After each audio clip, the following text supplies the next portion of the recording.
This was the moment she decided to go nuts over curly fries. And this was the moment LeBron's chief marketing officer fought at the win. She decided she wanted to go to jail as a birthday present to herself. And she thought it was a good idea to have her kid be freezing in Walmart. Who else were some of the worst people in society that we covered in 2024? Let's get right to it in this marathon video. Who are some of the people we need to kick out of society? Let's find out, starting with number 6, the thin line between fries and shakes. In Houston, a Jack-in-the-Box drive-thru worker, Alyssa Ford, was captured on video shooting at a family of 3, including a 6-year-old girl and her pregnant mom, following a dispute over, get this, missing curly fries. The shocking footage, part of an ongoing lawsuit filed last year, reveals the employee, Ford, engaging in a heated argument with the family, which escalated to a dangerous level. The incident went down when Anthony Ramos, accompanied by his pregnant wife and child, pulled up to the fast food joint after picking them up from the airport. Ramos, a Florida resident in Houston to aid in Hurricane Harvey recovery efforts, noticed that his order was missing curly fries, and somehow that triggered a heated exchange with Ford. The video shows Ford hurling ketchup packets and other items at Ramos, who responds by tossing items back at the worker. Another employee attempts to de-escalate the situation when suddenly Ford pulls out a weapon and discharges it at the family's car as they sped away. What was really crazy about the whole ordeal was Ford's nonchalant attitude right after she discharged her firearm, with the footage showing her calmly walking away and then returning to the window to casually clean up the aftermath. The lawsuit filed against both Ford and Jack-in-the-Box seeks over $1 million in damages. Ford was charged and she pleaded guilty to her misdemeanor. The victims, traumatized by the incident, said that the incident led Ramos to quit his job and return to Florida. For her defense, Ford tried to downplay the severity of the incident, maintaining that she was merely trying to protect herself. However, the video told a different story, showing her aiming and firing the weapon directly at the family's vehicle. Ford's attempt to deny the crazy thing she did was further contradicted by the video's visual evidence displaying a muzzle flash, proving that she did pull the trigger. While Ramos's retaliation by throwing items at the employees wasn't okay, the question remains, should such a dispute over missing curly fries lead to a potentially life-threatening situation? The escalation from a fast food argument to an actual life-threatening altercation raises concerns about employee background checks and the need for a safer working environment. So we have to ask, who in this scenario would you rather kick out of society?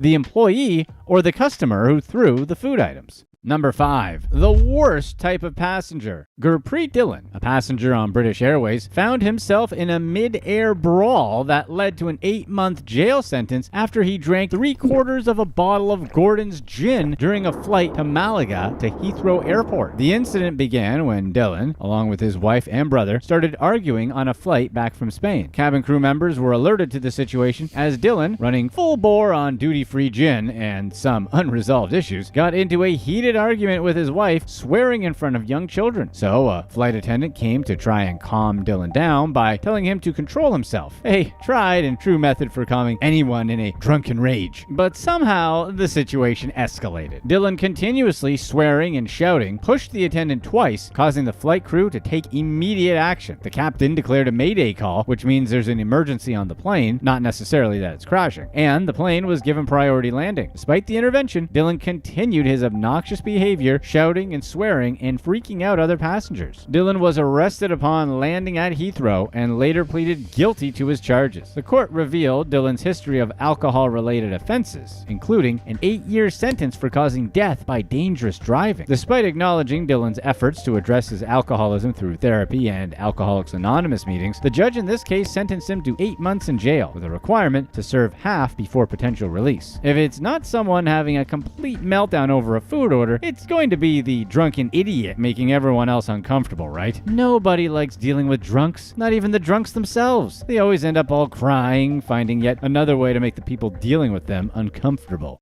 Number 4. Improper training. Houston woman Lisa Fernandez administered illegal silicone butt injections, resulting in the passing of Marja McClendon. Fernandez, who was unlicensed, was given a $40,000 bond and ordered not to perform any unlicensed medical or cosmetic procedures. Apparently, McClendon had traveled to Houston to get her silicone butt injections from Fernandez. During the procedure, McClendon started coughing and experiencing shortness of breath, and Fernandez had to stop the injections multiple times due to McClendon's distress. Because the procedure went so funky, McClendon argued for a refund, which Fernandez refused. After the first round of injections, McClendon, still dissatisfied, decided to return the next day for the remaining injections. However, after the second round, she began coughing up blood. McClendon sought medical attention, but left the emergency room before completing the evaluation. Tragically, McClendon was hospitalized and passed away, leaving behind 3 kids. The investigation revealed that Fernandez, a self-described working-from-home beauty consultant, had admitted to administering at least 1 syringe of silicone without authorization. She also acknowledged being aware of the risks associated with the procedure. Text messages and records on McClendon's phone corroborated the witnesses' testimonies, leading to Fernandez's arrest. Fernandez was eventually sentenced to 8 years in prison. This case really shows the dangers of unlicensed individuals performing cosmetic procedures without proper training. McClendon was only seeking enhancement, which, say what you will about cosmetic surgery, shouldn't have cost her life. Fernandez's 8-year prison sentence sounds like she was injected with justice. Number 3. Insurance misclaims. Sydney lawyer Amadou Bangura found himself entangled in a web of lies and deception when he attempted to make a $700,000 compensation claim for a minor car accident. The incident occurred when Bangura was rear-ended in southwest Sydney. Following the collision, he claimed his white Ford Falcon had been written off and told doctors that he couldn't work due to the accident. Bangura's subsequent compensation claim, however, came under scrutiny when surveillance cameras showed minimal damage to the car, which Bangura continued to drive. And despite claiming he couldn't work, Bangura was still actively practicing law. The situation escalated when police charged him with attempting to dishonestly obtain an advantage by deception. During a 10-day hearing, Bangura was found guilty of insurance fraud. The evidence against him included surveillance footage contradicting his claims, his continued employment as a lawyer, and his lies to medical professionals about his ability to work and travel. The judge even called down Bangura's blatant lies during the proceedings, saying that he seemed to be just making things up, and talked about his dishonesty, vagueness, and evasiveness throughout the trial. In his submission to Alliance Insurance, Bangura had portrayed himself as suffering from intense pain, trauma, anxiety, and depression following the accident. He even claimed his brother had died in a car accident in Sierra Leone, because why not? However, police investigations revealed that Bangura's siblings were alive and well in Australia. Moreover, he was caught lying to a second doctor, saying he couldn't sit for more than 20 minutes while having flown to Indonesia 3 times in 4 months. The most serious evidence came from a telephone intercept between Bangura and his lawyer, where he admitted to maintaining employment status solely for regulatory compliance purposes. As the court learned, he promptly contacted the firm after the call, urging them not to disclose any information about his employment, suggesting an attempt to cover up his deceit. And Bangura's behavior is the exact reason why insurance can be so expensive for everyone. Thanks for making it tougher for everyone else, wealthy lawyers who really didn't need to scam anyone. Number 2. Girls in jail. A Florida attorney named Andrew Spark found himself entangled in a scandal that shook the legal community when he was apprehended at Pineda County Jail, allegedly planning to produce content titled Girls in Jail. The shocking revelation unfolded when detectives received a tip regarding Sparks' activities with female inmates. One inmate, Shauna Baselli, explained that Spark, who wasn't her legal representative, had approached her with an unsavory proposal. Allegedly, he offered financial incentives in exchange for certain favors. Despite Baselli declining, investigators later confirmed Sparks' private encounter with another inmate, Antoinette Napolitano, where certain acts transpired multiple times. Sparks' arrest unfolded dramatically as detectives intercepted him and Napolitano in the midst of initiating a compromising act in the attorney visitation room. Upon their entry, Spark was reportedly exposed, and the arrest resulted in charges related to inappropriate exposure, introduction of contraband, and solicitation. Spark opted opting not to cooperate, promptly requested legal representation. Whenever you hear about all the crazy things that go on in prisons, it raises concerns about the security measures within correctional facilities. Sparks definitely isn't helping out with the bad reputation of lawyers. If you're enjoying this video, be sure to stay right here to find out how his cheating somehow saved him over $200 million. Number 1. LeBron's chief clown officer. Aaron Harris, the chief marketing officer of LeBron James's tequila company, Lobos 1707, was in the center of a viral casino brawl in Las Vegas involving her husband's mistress, OnlyFans model Danielle Pertusiello. The whole thing blew up at the Wynn Hotel when Harris and a friend engaged in a heated altercation with Pertusiello over Harris's husband, Mike Harris. The footage went viral, showing the scantily clad women in a vicious hair-pulling and slapping brawl on the casino floor. Pertusiello said that Harris started the whole thing, saying she was struck from behind. The clash was fueled by a history of tension, with Pertusiello admitting to sleeping with Mike. Aaron Harris, a prominent executive in the world of celebrity endorsements and luxury alcohol brands, had apparently discovered her husband's affair with Pertusiello 4 months prior to the casino brawl. Pertusiello said that Harris hired a private investigator, leading to a confrontational phone conversation where Pertusiello admitted to the affair, telling Aaron that if it wasn't going to be her, that was going to be someone else. Because apparently, Mike is a great guy. Despite Mike Harris denying the affair and distancing himself from the casino brawl, the altercation highlighted a complex web of infidelity and personal disputes. Aaron Harris's professional stature as the chief marketing officer for Lobos 1707 only drew more attention to the whole thing. Managing personal relationships is hard enough as it is, and even more so when individuals in the public eye are involved. The circumstances surrounding the altercation, including Aaron Harris's alleged aggressive behavior, paint a complicated picture, tumultuous personal life intersecting with professional responsibilities. So what do you think about this? Who's the bad guy here? Mike for being the cheater who was likely going to cheat regardless, or Danielle for being the one who he did it with? Or maybe it was Aaron for handling the situation poorly, justifiable as it may be. Who are the people we need to kick out of society? Let's find out, starting with number 7, Gucci Gang. 3 bandits swiped nearly $58,000 worth of posh bags from a Manhattan Gucci store in broad daylight back in February of 2024. Surveillance footage showed the heist, with one robber brandishing a firearm and others stuffing handbags into a sack like they're on a high-end shopping spree. One of the robbers tripped on something on the way out, though, so they started out looking professional, but then they ended up looking like clowns. The trio, scampering down the busy sidewalk in the middle of the day, made their escape in a black Honda CR-V, attempting to escape to New Jersey, which is sad since there's no criminals that live there. Only waste management professionals, right?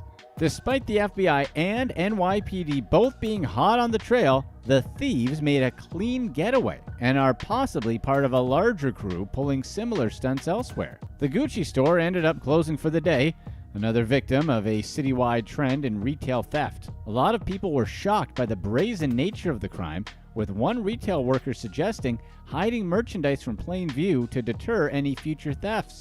Meanwhile, residents, both old-timers and newcomers, said they were getting sick of how often things like this were happening, questioning if enough is being done to combat the problem. If you've been at a store where these types of things are a growing problem, you'll know how annoying it is that everything is locked up. It takes twice as long to get laundry detergent at Target because someone with a key has to grab it. So, to the people we'd love to vote off the island just stealing things, if you could just stop that, that'd be great. Number 6, Unhinged Mom. Linzina Sutton, known for her impressive height of 4 feet 10 inches, barged into her daughter's classroom at Lincoln Middle School in Syracuse with her own mom, Roxanne Tompkins, in tow. They were on a mission, not of mercy, but to settle a score. See, Sutton's daughter got into some trouble at school and muttered those infamous words that every teacher dreads. "My mom will handle this," after she got in trouble for ditching the previous day. Let's just say it didn't go well. Tompkins wasn't able to sneak in. She was stopped by security, but Sutton, with her hood up to blend in with the kids, not a stretch considering her height, found her way to the classroom. Once there, she decided to turn it into a boxing ring, treating the situation like she's going for a title bout. The teacher ended up with a concussion and a few facial injuries that were likely to have long-term consequences. And of course, this was all in front of the kids. Sutton's mom, Roxanne Tompkins, stepped in to explain the whole fiasco. According to her, it was all about bullying. Her granddaughter was apparently getting picked on at school, and they were just trying to sort things out in a meeting. But the school was all like, your kid, she's the problem. Like it's her fault she's getting bullied. Tompkins swears they didn't flee the scene after the brawl, claiming security escorted them out. But Sutton was still arrested and charged. So now she's out on bond, awaiting her next court date, while the poor teacher's recovering. Roxanne did express a half-hearted sorry for what happened, for what it's worth. It's hard to tell who to believe on this one. The school says Sutton snuck in after her daughter got in trouble. Sutton says they were there for a meeting and she got mad that the school said her daughter was creating her own problems. Number 5. The Wedding Scammer.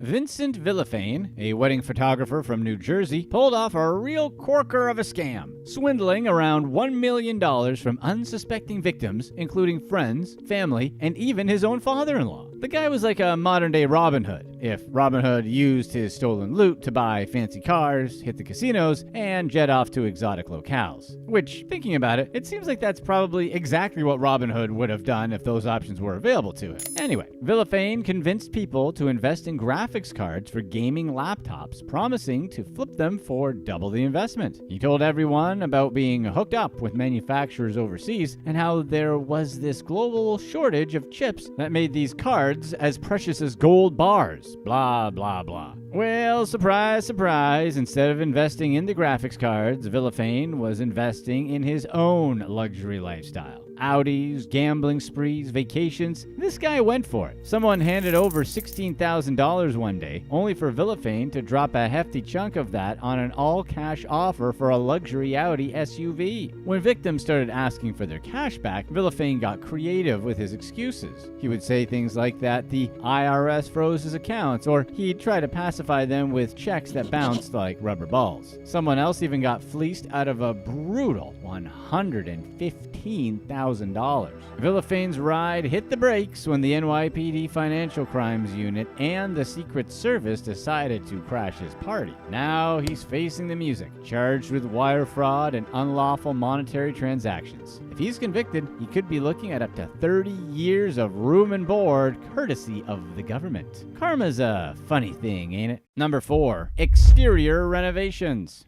Libby Adamy and her daughter Alyssa Gallas found themselves in a courtroom spotlight for a butt lift procedure gone horribly wrong. The duo faced charges for illegally injecting silicone into their client, wannabe adult film star Carissa Rajpal, leading to her tragic passing in 2019. Prosecutors said that Adamy and Gallas ran an illegal surgery ring, luring in clients with cut-rate prices for risky procedures. And this wasn't their first rodeo in the risky business of back alley butt lifts either. A year before Rajpal's passing, they were caught on camera at another salon where a woman lost consciousness after a similar injection. Despite the risks, they kept at it for a decade, building a social media following and raking in cash. Rajpal's husband, Marco Giannuzzi, testified that his wife underwent the procedure 3 times, hiding the third one from him due to his objections. The duo performed the fatal injection during the 3rd procedure, which was done in a hotel room, leaving Rajpal to lose consciousness after and have a heart attack while they fled the scene. Prosecutors talked about the dangers of silicone injections. The FDA has issued warnings against such procedures, cautioning people against buying fillers online or seeking treatment from unlicensed providers. Adamy and Galaz weren't the only ones in serious trouble over illegal silicone injections. Vivian Alexandra Gomez faced similar charges after injecting silicone into a social media model.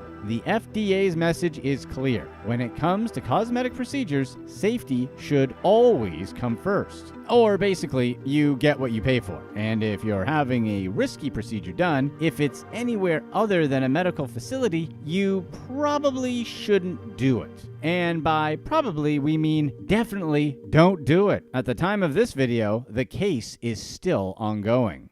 Number 3, entitlement issues?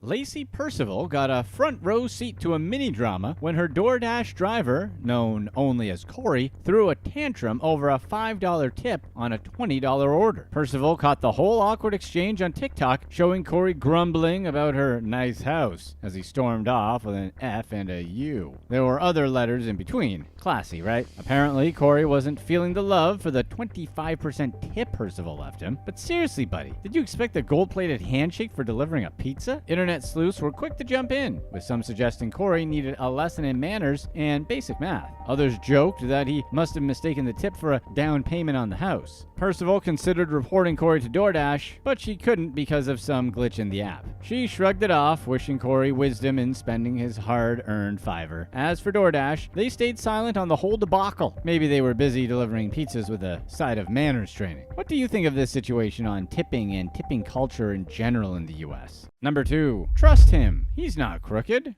Rasib Ghaffar, a judge from the UK, got together with a bunch of lawyers who cooked up a £1.8 million legal aid scam, fleecing taxpayers left and right. Ghaffar's slice of the pie? Over £140,000 for a case involving some Indian restaurants and their sketchy employment practices. The proceeding over the case wasn't pulling any punches either, slamming Ghaffar for his outrageous attempt to pocket public funds through deceit and forged documents, all in the name of greed. Ghaffar's response? He insisted he wasn't greedy, saying he was never taught greed and that he would never be greedy. Prosecutors laid out the whole con, detailing how Ghaffar and his cronies cooked up fake claims for work they never did. Ghaffar even had the nerve to slap a £184,000 price tag on 350 hours of supposed legal work. Spoiler alert, he wasn't even in court for most of it. Meanwhile, Ghafar's partners in crime weren't exactly choir boys either. Azar Khan, Ghazi Khan, and Joseph Ameyu Kirimeh tried to milk nearly £9 million from the legal aid system for trials that never even happened. Ghazi Khan, one of the ringleaders, got slapped with a 5-year sentence, while Azar Khan and Ameyu Karimeh managed to dodge jail time with suspended sentences. Ghafar's wife, Karina Maciel, also a solicitor, dodged trial due to medical issues, adding another twist to this legal soap opera. It's weird to hear about a judge scamming people. It's not like they're hurting for money or prestige. They're even known for being comparatively sober. And Ghaffar insisting he's not greedy is as hilarious as it's delusional. Why else are you scamming for more money when you're already wealthy, if not greed? He sounds like one of those people who are never wrong and never do anything wrong.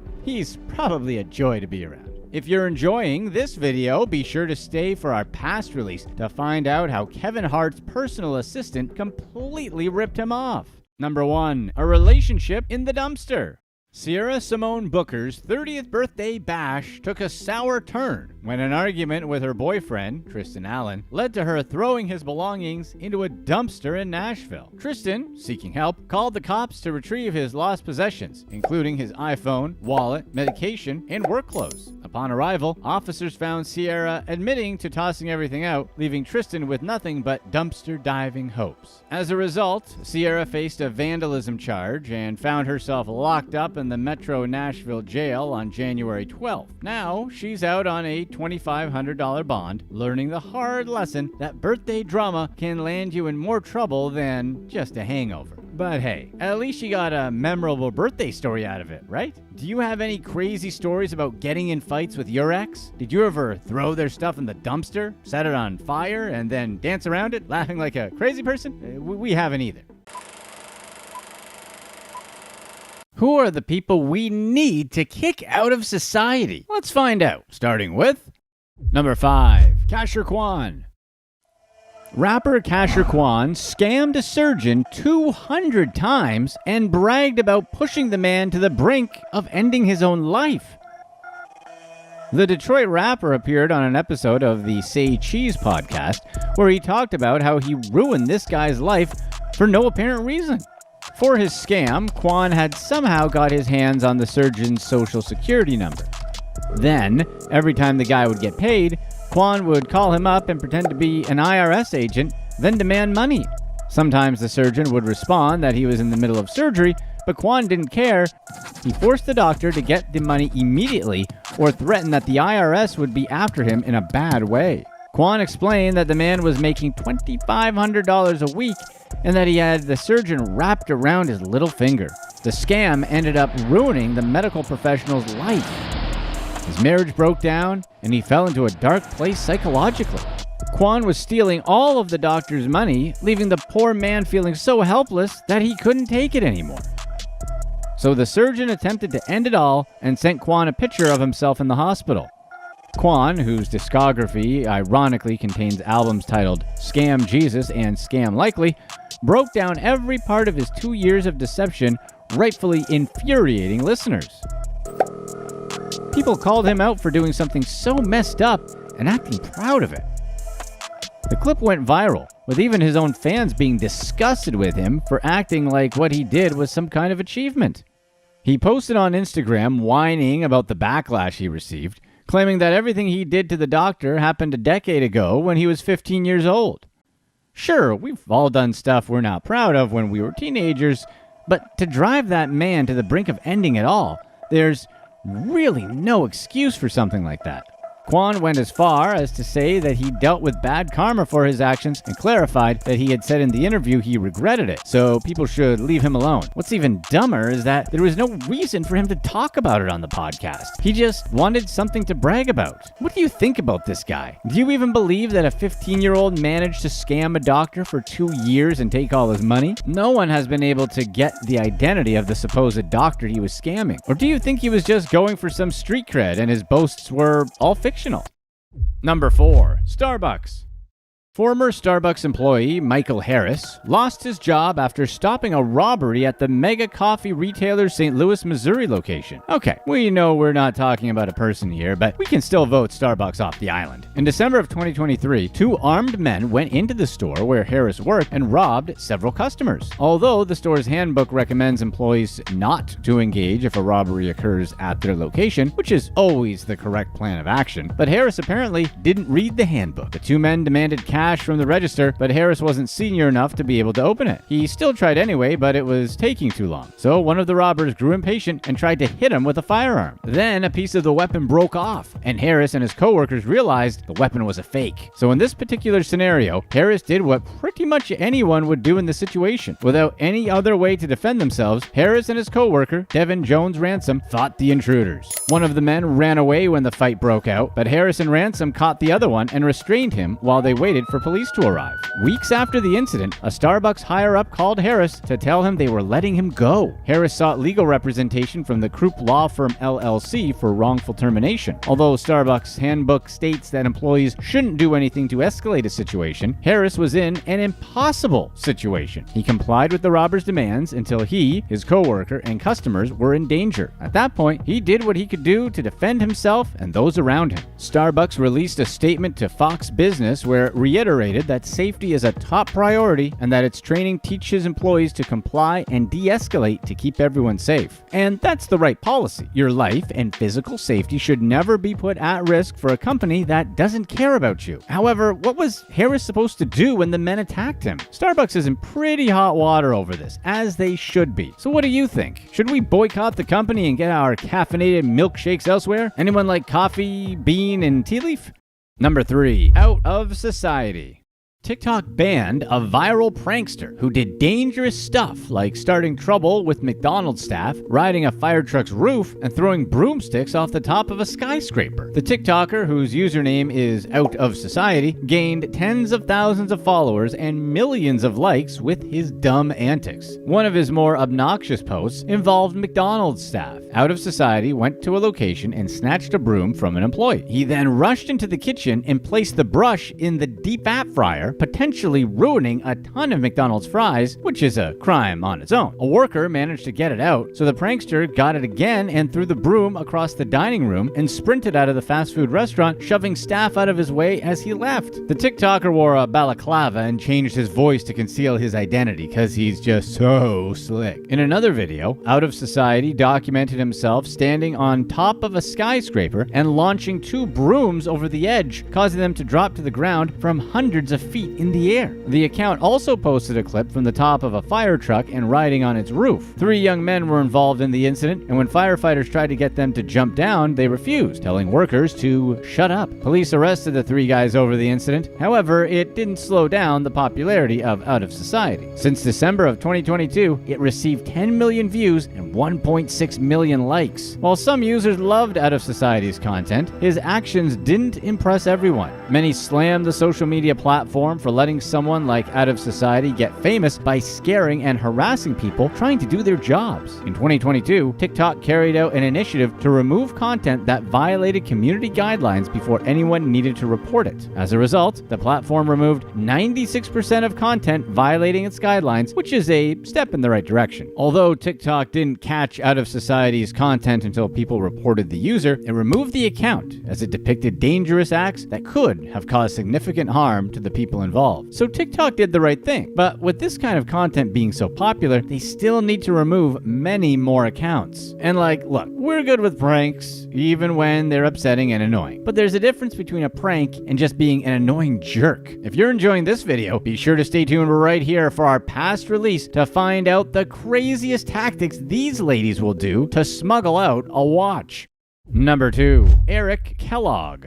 Eric Kellogg, the former mayor of Harvey, Illinois, accepted bribes to turn a blind eye to an adult activities ring operating in a local exotic dancing location. YouTube hears all the words we say, so hopefully you get what we're talking about. Kellogg and several of his family members had been on federal investigators' radars since the filing of a federal complaint back in 2019. Apparently, Kellogg took bribes from a club owner in exchange for allowing money to be exchanged for adult services in the club, Arnie's Idle Hour. Kellogg had demanded $3,000 monthly from the club in order for it to be allowed to operate. Those payments continued for 5 years until Kellogg increased the rate to $6,000 a month. The club initially refused to pay the new fee, so a Harvey police officer ordered them to cease operations. The mayor's brother, Rommel Kellogg, allegedly worked with their cousin, Corey Johnson, to carry out the scheme. The pair demanded and collected the payments from the club, threatening that the city could disrupt the club's operations if it was late on payments. Corey Johnson accepted at least $500,000 in bribes from the club over a period of about 14 years. Law enforcement eventually searched the club's premises on suspicion of running a brothel and tax crimes and struck up a deal with the club's manager. Authorities ordered the manager to stop offering illegal services out of the business but keep paying Kellogg. Over the next few months, the club made payments of $37,000. Although authorities haven't officially charged Kellogg yet, his brother Rommel was found guilty of 5 counts of conspiracy and theft by intimidation. Police also arrested Johnson, who collected and delivered the bribes to Kellogg. Since he pleaded guilty for his role in the operation, prosecutors are seeking a prison sentence of 6 months or less. It may seem pretty crazy that a mayor would be acting like this outside of a TV show or something, but Kellogg's antics are pretty tame compared to what Kwame Kilpatrick, Detroit's former mayor, got up to. For a deeper dive into possibly the most corrupt official ever, check out this link for a deeper dive. Number 1. Cambria Gabrielle Darby. Cambria Gabrielle Darby compared herself to Jesus after police arrested her for taking her son shopping in a diaper while he violently shivered. This Mississippi mother took her 2-year-old boy on a shopping trip at her local Walmart in January of 2024. A winter storm had swept through the area and temperatures were below 20 degrees, but the child wasn't wearing socks, shoes, or even a jacket. So, of course, other shoppers and employees were flipping out, watching as the toddler shivered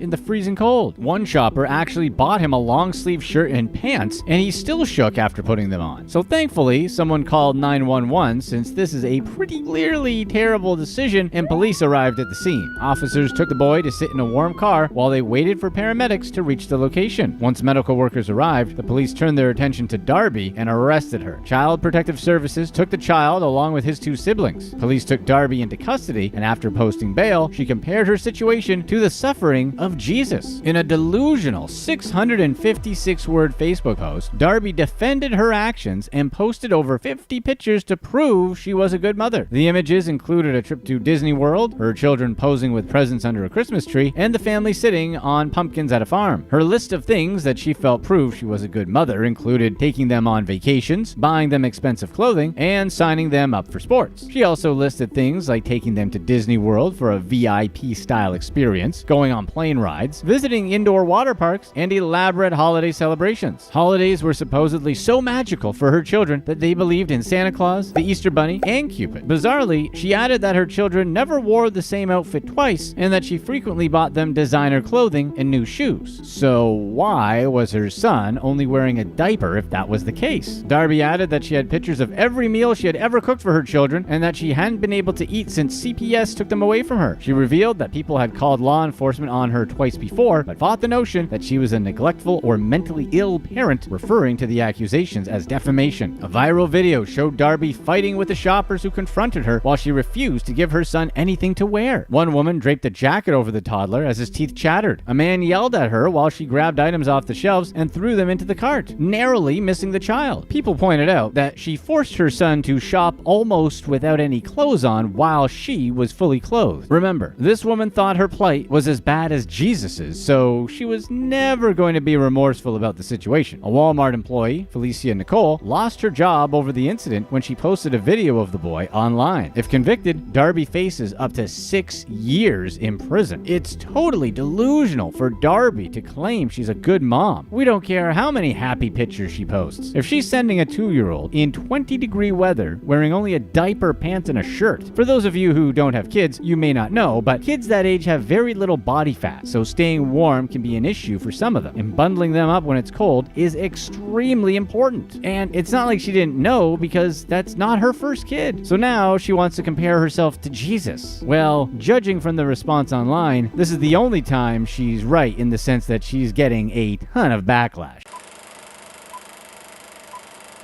Who are some of the people we'd love to kick out of society? Let's find out, starting with number 5, not the Piano Man. Shantae Hurd knocked down a street performer's piano mid-song and stole his tip money. Hurd was apparently not a fan of musician Andrew Husu's performance, despite other listeners gathering to hear him play Billy Joel's Piano Man. Husu posted a TikTok video that captured her barging toward him and pressing random keys on his keyboard. Multiple people yelled at Hurd to stop, while Husu appeared not to know what to do. He performed most Friday nights in Athens, Georgia, where he would sing and play the piano and/or harmonica. The street performer typically started his sets at 11 p.m. and ended around 2:30 a.m. and said that the gig was a lucrative little side hustle, until he encountered the University of Georgia student who must not have wanted to hear any more piano music. Husu's video showed him playing on the sidewalk when Hurd came by with some friends. In his commentary, he acknowledged that weird things usually happen when playing live music, but this time was different. Normally, he just ignores anything happening around him. Things are going to happen when you perform on the street, so he learned to tune it out. But on this night, Hurd made that impossible. In the viral post, he ignored Hurd when she approached the equipment, but then she pressed on it with such force that it fell and crashed to the ground. She apologized sarcastically while her friends laughed in the background. And she wasn't done humiliating the musician. While Husu picked up his keyboard, Hurd apologized and said she'd give him a $100 tip to make up for it. Then she reached inside the tip bucket and helped herself to all the cash he made that night. Husu yelled at her, but she took off anyway. What an awesome person, right? A group of people gathered to help the flustered performer, and one actually awesome person handed him all the cash in his wallet to make up for the stolen tips. Husu's followers flooded his account with love and support, while others wanted her to pay for her actions. She eventually apologized publicly and stated she had to make her social media profiles private to avoid all of the backlash she received over the incident. Husu said she called him crying and stated that she wanted people to stop harassing her and her family. Police had identified her through a Facebook post admitting to being in the video. Husu received an outpouring of support from the public and fellow musicians, including Charlie Puth. Law enforcement charged Hurd with 2 counts of theft. While we can probably all agree that Hurd got what she deserved, do people always have to go after families too? Why are people who had literally nothing to do with the event other than being related to Hurd deserve flack? These people are way too bored. Seriously, we don't need to ruin everyone's lives just because one person was probably drunk and acting dumb. Number 4, still alive. Criminal couple Michelle Kirkup and Michael Wallace stole £40,000 in benefits from the British government by pretending their friend was still alive. He wasn't. Kirkup considered childhood friend Lawrence Deere to be a brother. Deere passed away in October of 2012, having suffered from cerebral palsy and learning disabilities, and he received premium disability checks due to the severity of his illness. A few months before he passed away, all the money was being transferred into Kirkup's bank account. Deere seemed to have no family, making it easy for the couple to slide in, divert his money, and ultimately keep his passing a secret. A year after Deere's passing, Kirkup and Wallace claimed that he had moved into their home. They received 2 letters to confirm that Deere was living at that address, which Kirkup filled out and sent back. The couple was also living on benefits when Kirkup devised a plan to scam authorities into believing that Deere was still alive. It was the perfect plan. She was good at faking his signature, and Wallace was willing to pretend to be Deere on the phone. So for the next 4 years, the scammers collected Deere's benefits, which went straight to Kirkup's account. They spent the extra income on 3 cars, treated themselves to the finer things in life. The Department for Work and Pensions eventually noticed suspicious activity on Deere's account, so they put a hold on the benefits. Kirkup and Wallace discovered Deere's benefits stopped being paid into their bank account, so Wallace impersonated Deere and called the Department for Work and Pensions to demand to know what happened. Around that time, the department had received an anonymous tip about what the couple was up to and opened an investigation into Deere's account, which led to Wallace and Kirkup getting arrested. Although they blamed one another for their actions, Kirkup's IQ was only 57, making her vulnerable to being exploited by someone like Wallace. However, Wallace's lawyer claimed the only thing that his client did was the phone call. Kirkup and Wallace pleaded guilty to fraud. Kirkup ended up with a 12-month sentence, suspended for 9, and Wallace was just given a community order and 40 days of rehab. So what do you think here? The scheme was described as sophisticated, yet Kirkup had what would be considered a moderate intellectual disability. Was she faking it? Or was Wallace really the mastermind? Number 3. No funny matter. Teenager Khalid Mahmood scammed veteran Shane Arnold out of $18,000 by pretending to be a bank security officer. Arnold thought he got an email from Netflix to let him know they owed him a refund, but to get the money, he needed to give them his personal details, which he gave. The next day, Khalid Mahmood posed as a security officer for Commonwealth Bank to inform the grandfather that hackers had accessed his bank accounts and he needed to place all of his debit cards into a bag which a driver would come by to collect. In order to not sound like a teenage scammer and more like a bank person, Mahmood used AI to disguise his voice when he made the call. Arnold followed the scammer's instructions and left out his bank cards, unaware that the 19-year-old was a con artist. Mahmood took the cards and went on a shopping spree. He withdrew thousands of dollars at an ATM and bought a PlayStation, a new iPhone, and some Apple gift cards. While he funded his elaborate purchases with Arnold's debit cards, he also bought gas and ice cream from a local gas station. Having worked for 50 years to earn the money in his account, Arnold lost all of his savings in a day. Police tracked down Mahmood and arrested him. He received multiple charges, including dishonestly obtaining property. When a 9 News reporter confronted the scammer outside of court, Mahmood laughed about what he did, which is like, really? His mom must be so proud to see her son on TV laughing about stealing an old man's money. Commonwealth Bank responded by reimbursing Arnold $1,000 of the money he lost. The bank also released a statement to acknowledge the financial and emotional distress that its customers received due to scammers. It also launched Caller Check, a new scam detection service that would help customers avoid situations like Arnold's. And for what it's worth, Commonwealth Bank seems to be one of the few banks actually taking action against this growing problem. So hats off to Commonwealth Bank. They're at least trying to do it right. Number 2, faking for benefits.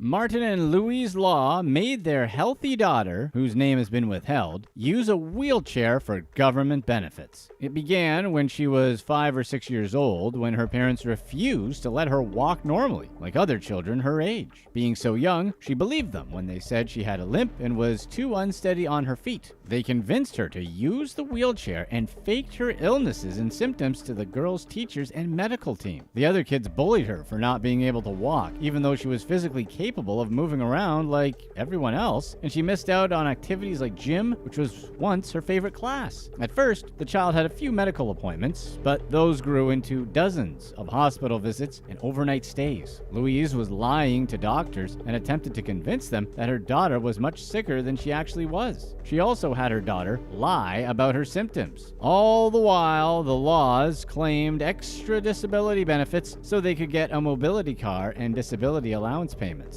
A neighbor said that although the laws didn't work, they seemed very financially comfortable, and they thought it was odd that the girl was in a wheelchair as she didn't show any issues of struggling to walk. In fact, none of her tests revealed any indications that there was something wrong, and when Louise pushed to get her daughter a wheelchair, medical workers strongly advised against it. So the laws told elaborate stories about their daughter's illness, prompting medical staff to grow suspicious of the almost unbelievable claims the parents were making. Healthcare professionals discovered that the only ailments the girl suffered from were wheezing and allergies. The girl was 12 years old when authorities finally learned the truth and put her into foster care. She moved into a foster placement, and her new caregiver got rid of the wheelchair and encouraged the child to run around and be physically active like the other kids. After leaving her parents' home, the girl showed no signs of pain or exhaustion and eventually joined the Army Cadets. Although the laws insisted that everything they told doctors about their daughter was true, the girl talked about her experience and accused them of convincing her that she had a disability so they could get extra money from the government. So now she has severe mental health issues as a result of her parents lying to her about her sickness for years. She said that she missed out on a regular childhood and cut off all contact with her parents. Thankfully, Louise and Martin were arrested. Louise pleaded guilty to her charges and received a 6-year and 9-month sentence. Martin was suffering from his own health issues, and by the time the trial started, was a long-term resident at a care home and deemed unfit to enter a plea. However, the jury still convicted him, and we say good. They stole something from their kid that she can never get back.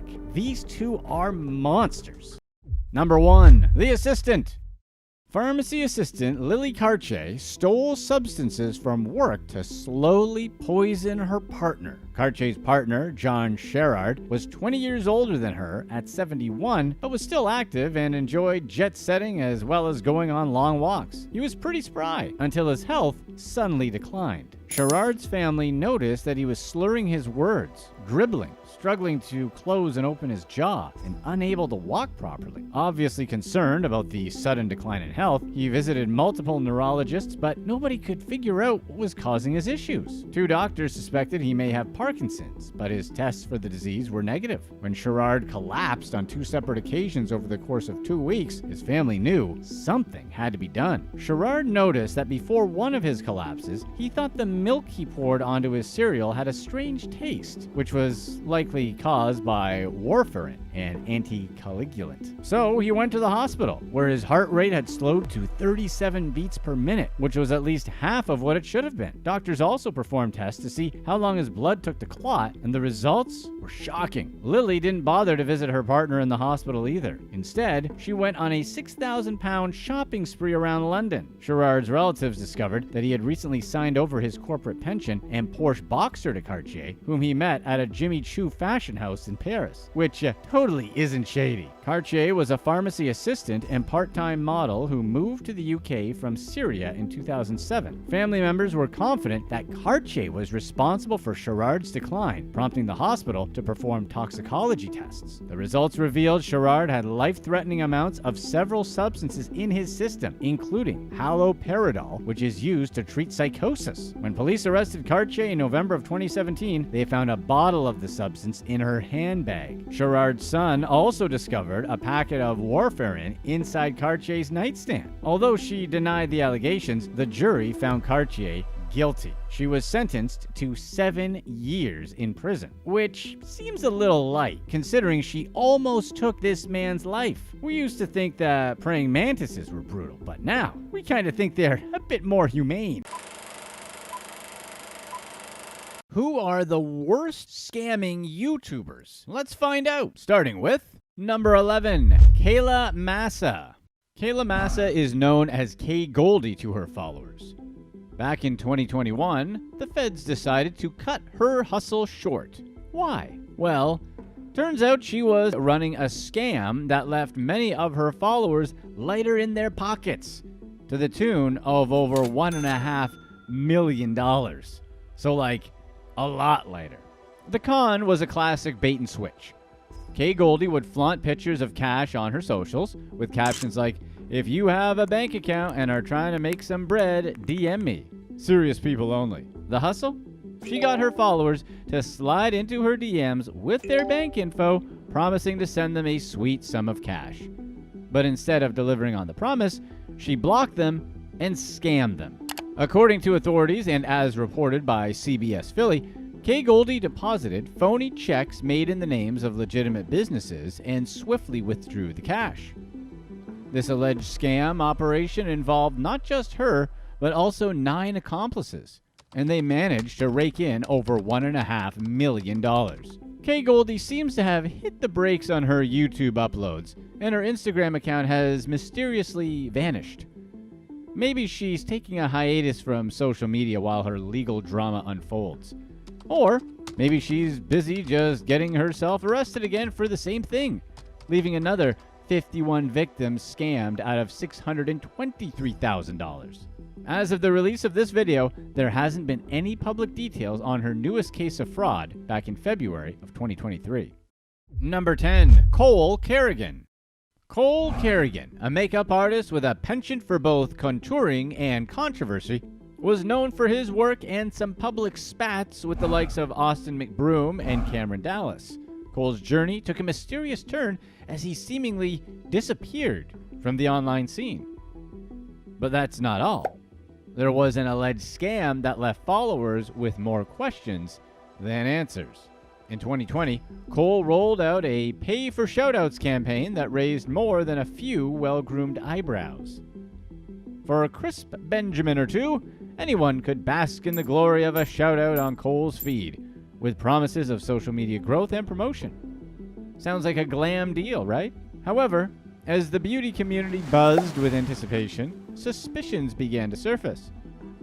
According to Dextero, some followers claimed they shelled out cash but received nothing in return. To add drama to the mix, Cole allegedly hit them with the ultimate beauty block, leaving them high and dry. Dextero revealed that the sketchy vibes reached new heights when Cole insisted on payments under the family and friends system on PayPal rather than the usual business transaction route. It didn't take long for the online community to suggest that something wasn't quite right in the world of Cole Kerrigan. A Reddit thread became the virtual courtroom for those allegedly left in the makeup dust with unfulfilled orders. If these complaints hold water, it looks like Cole might have made off with a bag full of cash. Number 9. Ice Poseidon.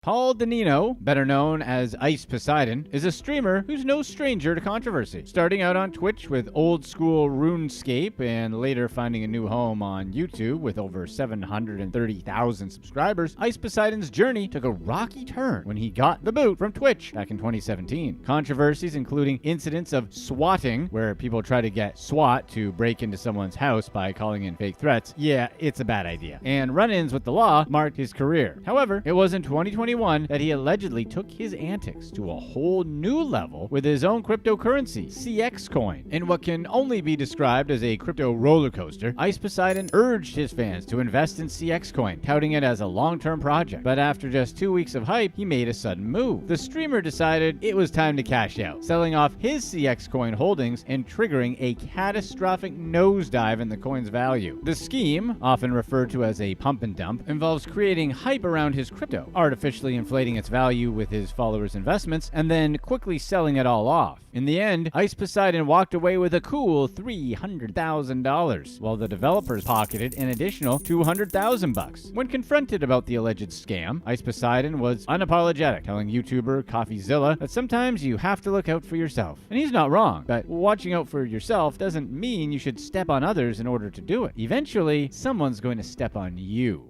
Number 8. Omi in a Hellcat.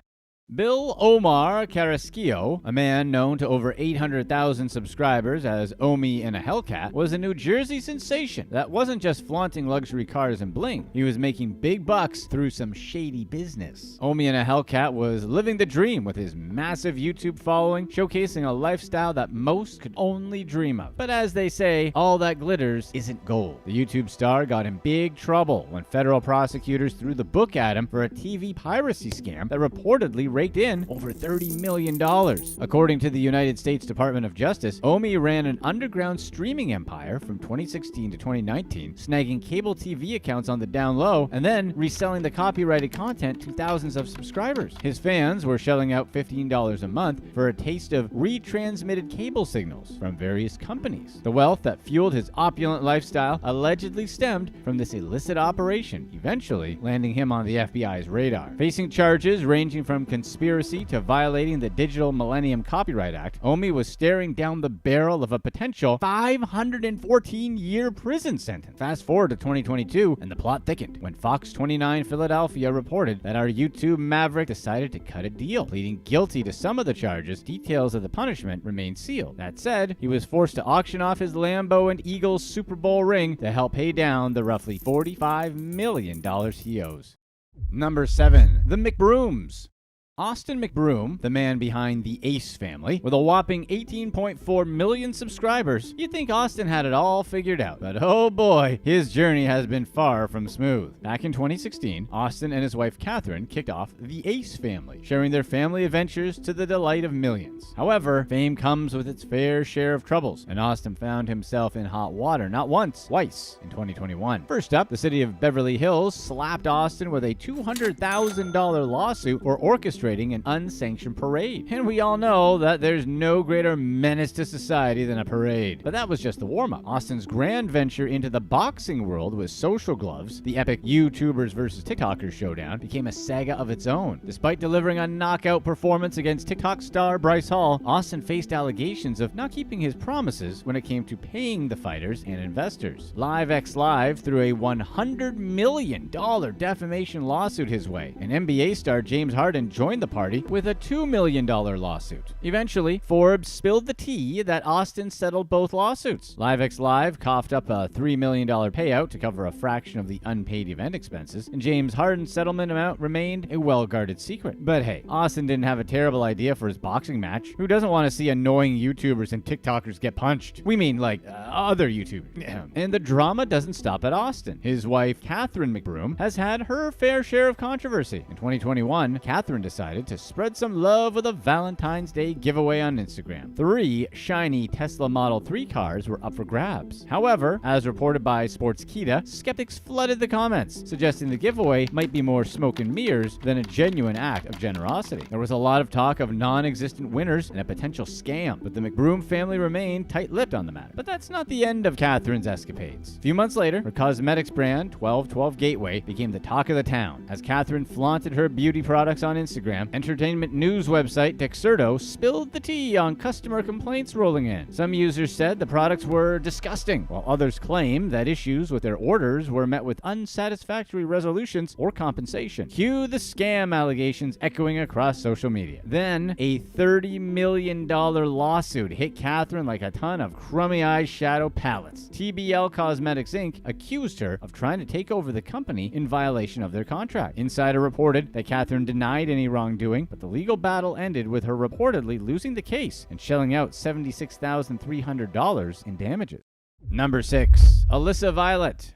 Alyssa Violet is a social media sensation with a knack for controversy. From Vine fame to YouTube stardom, Alyssa made quite a name for herself, and not just for her entertaining content. Back in the day, Alyssa rose to prominence on Vine, sort of an ancient TikTok, with her quirky 6-second videos amassing a cool 600,000 followers before the app's untimely demise. But fear not, because Alyssa seamlessly transitioned to YouTube, where she now boasts over 3.6 million followers and a hefty net worth. However, it's not not all glitz and glamour for this social media maven. Everything was good until Alyssa Violet found herself at the center of a scandal involving a Louis Vuitton giveaway. Teaming up with her now defunct partner company, Cheek, Alyssa took to Instagram, flaunting a sea of luxury Louis Vuitton merchandise and enticing her followers with promises of free Louis Vuitton bags. All they had to do was follow Cheek, tag 2 friends in the comments, voila, they could potentially be the proud owners of some high-end arm candy. But, and there's always a but, winners of the giveaway claim they never received their coveted prizes. BuzzFeed News jumped into the ring, reporting that messages to both Alyssa and Cheek went unanswered. To add fuel to the fire, Cheek eventually folded, disqualifying 2 winners based on age and non-U.S. citizenship. Details conveniently left out before the giveaway frenzy. While Alyssa Violet remained silent about the alleged scam, Cheek stepped up to deny the accusations. They're also not a company these days, so there's that. It's also a little continent, right?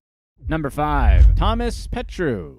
Thomas Petru is a social media mogul who turned a Los Angeles mansion into an influencer paradise. Petru, with over 1.8 million subscribers on his personal YouTube channel, skyrocketed to fame before co-founding The Hype House, content creation collective with nearly 20 million followers on TikTok, and even its own Netflix show. But as we all know, sometimes success gets served with a side of controversy. In the grand tradition of influencers turned entrepreneurs, Petru and The Hype House ventured into the world of merchandising, including their coveted hype chain in 2020. The faux diamond-studded beauty, initially marketed as free with a supposed value of $100, had fans buzzing with excitement. But the sweetness of the deal was met with claims of a not-so-glamorous shipping surprise. According to reports by Paper, the chain's alleged value took a backseat to exorbitant shipping costs. Twitter erupted with complaints, as some complained their shipping fees hit around $20, while others argued that shipping from LA to various addresses across the country should have cost significantly less. It seemed like the free chain might have come with some hidden expenses. Controversy led many to question whether apparently aptly named hype chain was nothing more than a cleverly disguised free plus shipping scheme. As of now, it's available for $20 with free shipping, and it looks like something that used to come in cereal boxes. Number 4. Aiden Ross. Aiden Ross is a Twitch and YouTube sensation who wasn't just about gameplay. He was also about some crypto controversy. With over millions of followers on YouTube and a Twitch channel filled with adrenaline-pumping Grand Theft Auto 5 streams, Aiden Ross had built an empire on the digital frontier. However, his entry into crypto went like you'd expect. In a now-deleted tweet from 2021, Ross announced a $10,000 giveaway of MILF token, a crypto coin that raised more than a few eyebrows. The catch? Participants had to provide proof of holding any amount of MILF token in their wallets to qualify. This eyebrow-raising promotion, as reported by Sportskeeda, had earned Aiden a cool $200,000. But as we've come to expect, where there's crypto, there's usually drama. The MILF token giveaway, initially hyped up by Aiden, took a turn when the value of the token spiked and primary investors allegedly engaged in another pump-and-dump scheme. Accusations flew, and at first, Aiden Ross denied any involvement in the alleged crypto shenanigans. But then Aiden's true colors emerged in a Twitch stream that left viewers in shock. In a candid moment caught on stream, Aiden Ross spilled the crypto tea with a smirk, explaining that he told people not to buy the MILF token and that he made a bunch of money to promote it. He added that he didn't care, but hoped nobody actually bought it. But we didn't see him trying to make the issue right either. Number 3. Jake Paul. And finally, let's talk about Jake Paul, a YouTube powerhouse and professional boxer who's no stranger to glitz, glamour, and controversy of the digital realm. With a massive following of over 20 million subscribers on YouTube, Jake not only conquered the virtual landscape, but has also stepped into the boxing ring, adding to his ever-evolving media empire. Jake Paul mastered the art of making headlines through controversy, and in 2022, he found himself in a little more controversy than he'd like, with allegations of lying to investors about SafeMoon, another crypto coin. This led to a class action lawsuit against a lineup of influencers, including Jake Paul, Nick Carter, Lil Yachty, and Soulja Boy. We know. We were heartbroken when we heard Soulja Boy was mentioned too. All you huge Soulja Boy fans out there, we'll get through it together. Anyway, the plot thickened when CoffeeZilla, the internet's vigilant scam tracker, TikToker uncovered the financial web surrounding Jake Paul's involvement with SafeMoon. A massive payment of $190,000 to Paul raised eyebrows, hinting at a shady crypto promotion deal. That wasn't the end of the crypto saga. CoffeeZilla unraveled a whopping $2.2 million in promotions and payments initially concealed from the public eye. So why is that a big issue? Jake Paul is allowed to make money, right? Well, it wasn't that Jake Paul was backing this crypto coin. It was the lack of disclosure. None of his posts carried the crucial sponsored ads label, so his followers believed this was something Paul was endorsing because he believed in it, not because he was getting paid to believe in it. This raised suspicions of multiple pump and dump schemes involving various tokens, including SafeMoon, Yummy, Milk Token, and more. As of this video, the SafeMoon lawsuit is hanging in the balance, and Jake Paul, the social media provocateur, continues to dance on the line between fame and infamy. So what's the takeaway from all this? To remember that influencers are exactly that. Influencers, not decision makers. They're for inspiration only. And if they tell you to do something, do your own research first. Never believe what someone else says if it goes against your own good sense. And if it's too good to be true, it is. And probably just stay away from crypto. It's the currency of scammers. Number 2, Beam Squad. Billy B. Altador, and Ebony Eva Lewis were the masterminds behind the YouTube sensation Beam Squad. This duo didn't just stir up laughs with their pranks and challenges. They also got caught up in some serious trouble before hitting the YouTube big leagues. Back in 2016, Beam Squad burst onto the scene, captivating millions of their subscribers with their family-centric content. Little did their fans know that the roots of this fame were entangled with a shady past. In a video titled The End of Beam Squad, final update, couple decided to spill the beans on their pre-YouTube escapades. Billy B dropped the bombshell, admitting that he had a side hustle, but that the side hustle was less like a side hustle and something more like identity theft. Meanwhile, Eva confessed to letting some illegal money flow into her bank account back in 2014. Apparently, the dynamic duo had accessed the Social Security Administration site, snatching personal information from unsuspecting victims to reroute benefit payments straight into their own accounts. But they weren't content with just stealing Social Security from the elderly. The pair also cooked up another scheme, filing false tax documents to snag hefty refunds they weren't owed. Fast forward to 2019, and the law caught up with them. Billy B and Eva pleaded guilty to conspiracy and aggravated identity theft, earning themselves a one-way ticket to the slammer. The United States Department of Justice dished out the verdict: 2 years for Billy B and a year plus a day for Eva. If you're enjoying this video, be sure to stay right here to find out how this TikToker found out why she shouldn't share everything on social media. Number 1, FaZe Banks. FaZe Banks, a gaming sensation known for being good at first-person shooters, also made headlines for stirring up some serious drama in the crypto world. FaZe Banks, whose real name is Richard Ricky Bankston, rode the wave of success with FaZe Clan, turning it into a powerhouse esports organization. In 2021, FaZe Clan got in trouble. Several members were suspended and fired over an alleged pump-and-dump crypto scheme. Plot revolved around a token named Save the Kids, supposedly designed to aid needy children. However, it turned out to be more of a money-making venture for FaZe Clan than a charitable effort to help kids in need. FaZe Banks, in a Twitter thread, distanced himself from the mess, denying any involvement in the alleged scam. But then Banks was soon caught up in another crypto storm. John Wingate, CEO of Bank Social, dropped a bomb, accusing FaZe Banks of taking an undisclosed payment without delivering on the promotion deal he had inked with the crypto company. According to Wingate, FaZe Banks and crew pumped and dumped the altcoin, leaving the deal in shambles. Wingate spilled the crypto tea to Mashable, saying that the crew pumped it and then they dumped it and then backed out of the deal. However, in classic FaZe Bank style, he took to Twitter to defend himself, claiming he never sold a single token and insisted that his wallet remains.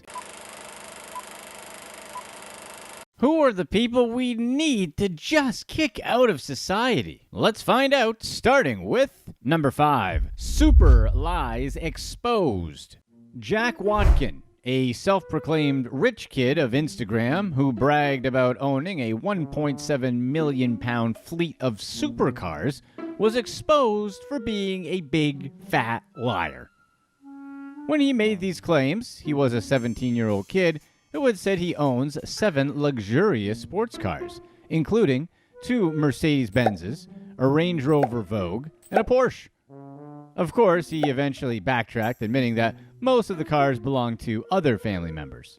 Jack wanted to be like the British Kardashians, living a billionaire lifestyle funded by his father, but eventually confessed that his dad doesn't own a private jet, and the Porsche featured in promotional photos actually belongs to his mother. Like a total peasant. Seriously, how embarrassing that his dad doesn't even own a jet. The revelations came out after an interview where Watkin bragged about enjoying designer shopping sprees, going on vacations to exotic destinations on a private jet, and flaunting an ostentatious lifestyle. Although Jack insists he still owns 3 cars, he admitted none are registered in his name. Which means you don't own them, Jack. Furthermore, he now attributes his billionaire lifestyle to an unspecified family inheritance, which is way different than what he originally was saying about his dad being a successful real estate agent funding the lifestyle. The revelations came out during growing skepticism about the authenticity of Jack's claims. One of his friends said Jack often uses stock images on Instagram to project a life far grander than reality. And while the family does have some luxury possessions, the extravagant claims made by Jack are largely unfounded, according to the friend, who apparently isn't really a friend and has a big mouth. Seriously, what friend does that? Is the friend one of the mean girls or something? Jack claims that he doesn't care about public opinions and that people will always try to bring him down, which is what people tend to do when you brag too much and lie a lot, Jack.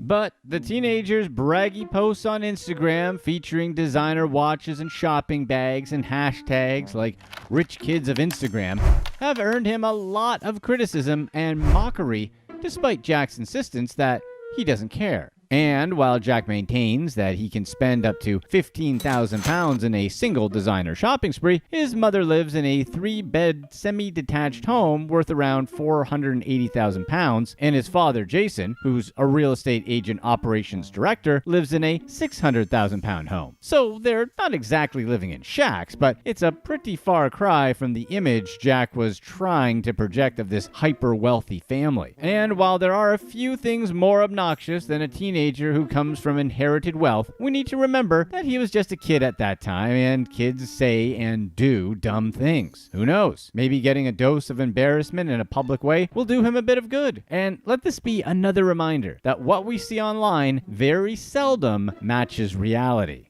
Number 4. Selling influence. An amateur influencer attempted to extort $500 and a complimentary meal from Tilly Jane's, a sports bar located in Hood River, Oregon. The influencer, known as Sophia, initially left a seemingly ordinary 3-star review for the establishment, praising aspects like service and onion rings, while criticizing items such as corn dogs and the chicken sandwich. However, Sophia didn't stop there. In a private message to the bar owner, Laurel, Virginia, she suggested a payment of $500 and a free meal for a group of 4 in exchange for updating the review. Laurel, the head chef and owner, was quick to call out Sophia's attempt at extortion and shared the message with the internet, exposing the influencer's scheme. Laurel, who had turned the bar's fortunes around with a significant improvement in ratings, responded to Sophia's proposal by pointing out the blatant blackmail and reported the incident to local authorities, which is a bit much, but we get it. Despite the potential legal implications, Laurel emphasized her lack of time for such nonsense. The story gained traction online, with everyone growing irritated with self-important influencers like Sophia. Laurel said that Sophia had left similar reviews with other businesses in town, some of which succumbed to the pressure and updated their reviews, highlighting the negative impact such behavior can have on small businesses in tourist towns. As for Tilly Jane's, Laurel remained committed to maintaining the positive trajectory she's worked hard to establish. The influencer's attempt at manipulation didn't go unnoticed, and the small town's close-knit community played a role in spreading awareness about Sophia and her dumb attitude. Laurel says that she hasn't heard back from Sophia since her public response, assuming she's probably embarrassed from the exposure. We would absolutely like to kick out any influencers who prioritize a few dollars over honest opinions. Be sure to stay right here for our past release to find out just how entitled this influencer was to think she could get hotels for free. Number 3. Eating the cake and have it too. In a legal battle that unfolded from a seemingly unconventional relationship, a sugar baby took her sugar daddy to court, claiming harassment and seeking a restraining order after their arrangement took an unexpected turn. Shadi Kiani, who was a college student at the University of Minnesota at the time, met her sugar daddy, John Huha, who was in his 30s at that time, on Seeking Arrangement. In case you didn't know, it's an online platform known for facilitating sugar daddy type relationships. Their connection led to a 4-month-long, long-distance relationship filled with vacations funded by Huha, including trips to Miami Beach and Minnehaha Falls and Minneapolis, as shown on their social media. But the relationship took a turn when Kiani became uncomfortable with the amount of time Huha wanted to spend with her. After meeting in person, he started talking about a more traditional relationship, even suggesting they could be together if she attended dental school in his city. Kiani, not too keen on the idea, suggested a formal sugar baby, sugar daddy arrangement instead, suggesting they meet twice a month with financial support in exchange. During a spring break trip to Miami, the disparity in their expectations became evident when Huha, seeking a deeper connection with Kiani, aimed for a more transactional relationship. Feeling uncomfortable and possibly recognizing the implications of their encounters, she decided to end things between the two because of some concerns about the nature of their initial encounter. After their trip, Huha started posting romantic photos of the pair on Instagram, creating a page solely dedicated to their pretend relationship. This move exposed Kiani's identity as a sugar baby to her conservative family, causing her quite a few personal problems. In response, Kiani sought a restraining order to force Huha to remove the posts and cease contact. Then, allegations of unwanted physical contact were also made, but the court found Kiani's claims not credible. The court did acknowledge a minor degree of harassment related to Instagram posts and granted a 2-month restraining order. However, an appeals court later affirmed the district court's decision, pointing to Kiani's lack of credibility and failure to demonstrate how the photos damaged her relationships or interfered with her privacy. The court ruled that there wasn't any truth to her claims and that the harassment was of a minor degree. The thing is, Kiani was pretty clear about her expectations from the beginning, expressing a desire for a transactional relationship. However, she also admitted to wanting to be Huha's escort without the baggage associated with being a sugar baby. On the other hand, Huha, despite wanting a deeper connection, continued pursuing the relationship despite clear misalignment in their expectations. However, he did post intimate photos on social media after the relationship ended, which was seen as some low-level harassment. Both parties played a role in the breakdown of their arrangement, and any negative posts on social media would have consequences for both. So, in our opinion, no one is clearly right or wrong here. He pushed for stuff she didn't want and should have known what he was getting when he went on the site, and she lied about their encounters, likely led him on, and took his money just the same. Who's the bad guy? Number 2, the non-sweet sugar baby. Former exotic dancer Jennifer Morrissey was found guilty of, let's call it, the disposal of her 65-year-old sugar daddy, Michael McNew. Morrissey was trying to cash in on his $362,000 life insurance policy, where she was listed as the beneficiary. Prosecutors said that Morrissey had premeditated the crime and that her actions were deliberate. They said that she rode her motorcycle to McNew's home, snuck in while he slept, and ended his life at point-blank range. The motive, according to the prosecution, was her financial gain through the life insurance policy. Morrissey, however, said the tragic passing was accidental and that it happened during a struggle with her emotionally abusive lover. Her defense painted a picture of a vulnerable woman, a high school dropout, suffering from PTSD and depression, engaging in an abusive and inappropriate relationship with McNew. The defense argued that McNew had exerted control over Morrissey by buying her things, describing him as her sugar daddy. The relationship began in 2014 when McNew, a pharmaceutical company sales manager, met Morrissey at the club where she worked. Despite her struggles, the two bonded over motorcycles, and McNew started supporting her financially. The arrangement strained McNew's relationship with his adult children, who disapproved of Morrissey for obvious reasons. As their relationship unraveled, McNew discovered Morrissey's involvement with a motorcycle gang member, prompting a heated exchange of more than 90 threatening text messages. The prosecution argued that Morrissey left McNew's house after after his passing, returning the next day to stage a robbery,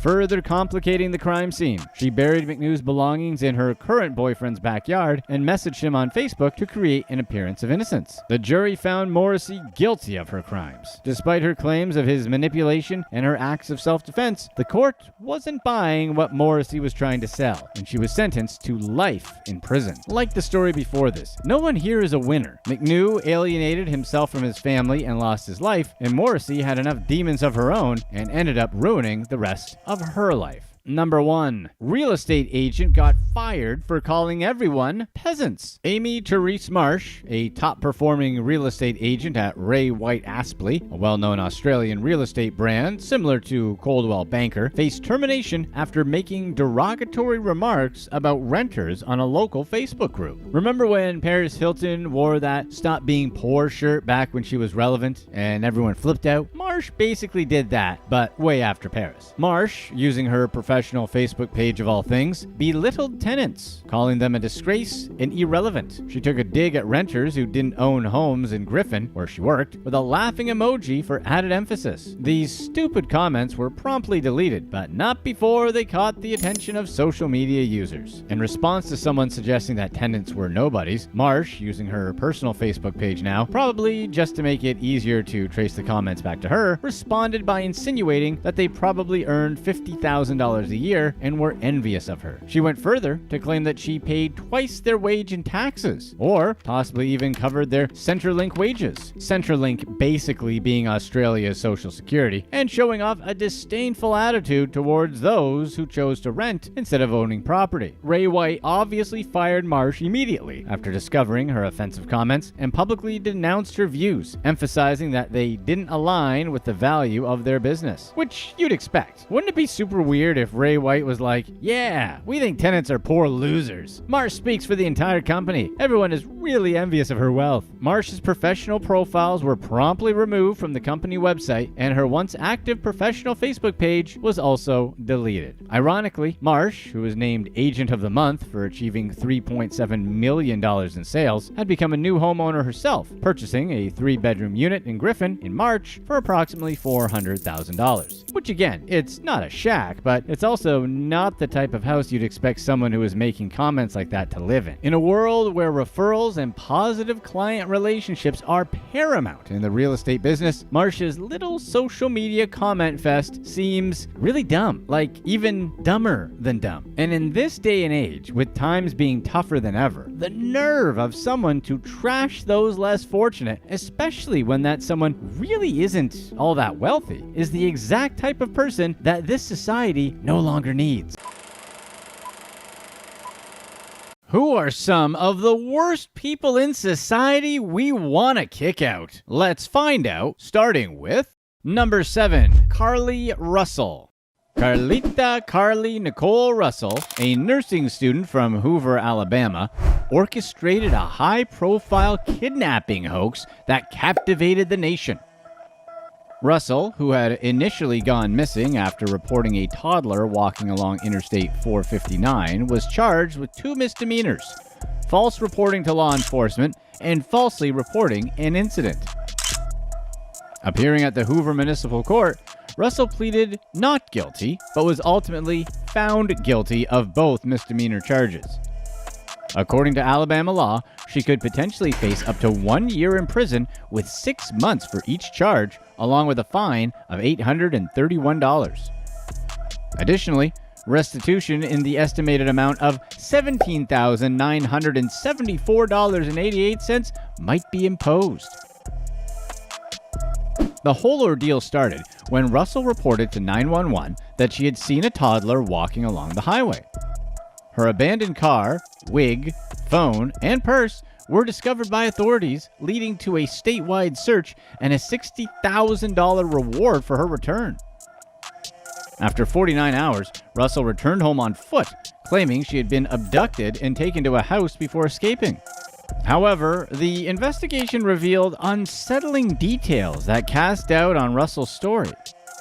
Internet searches on her phone included things like, "Do you have to pay for an Amber Alert?" and "How to take money from a register without being caught."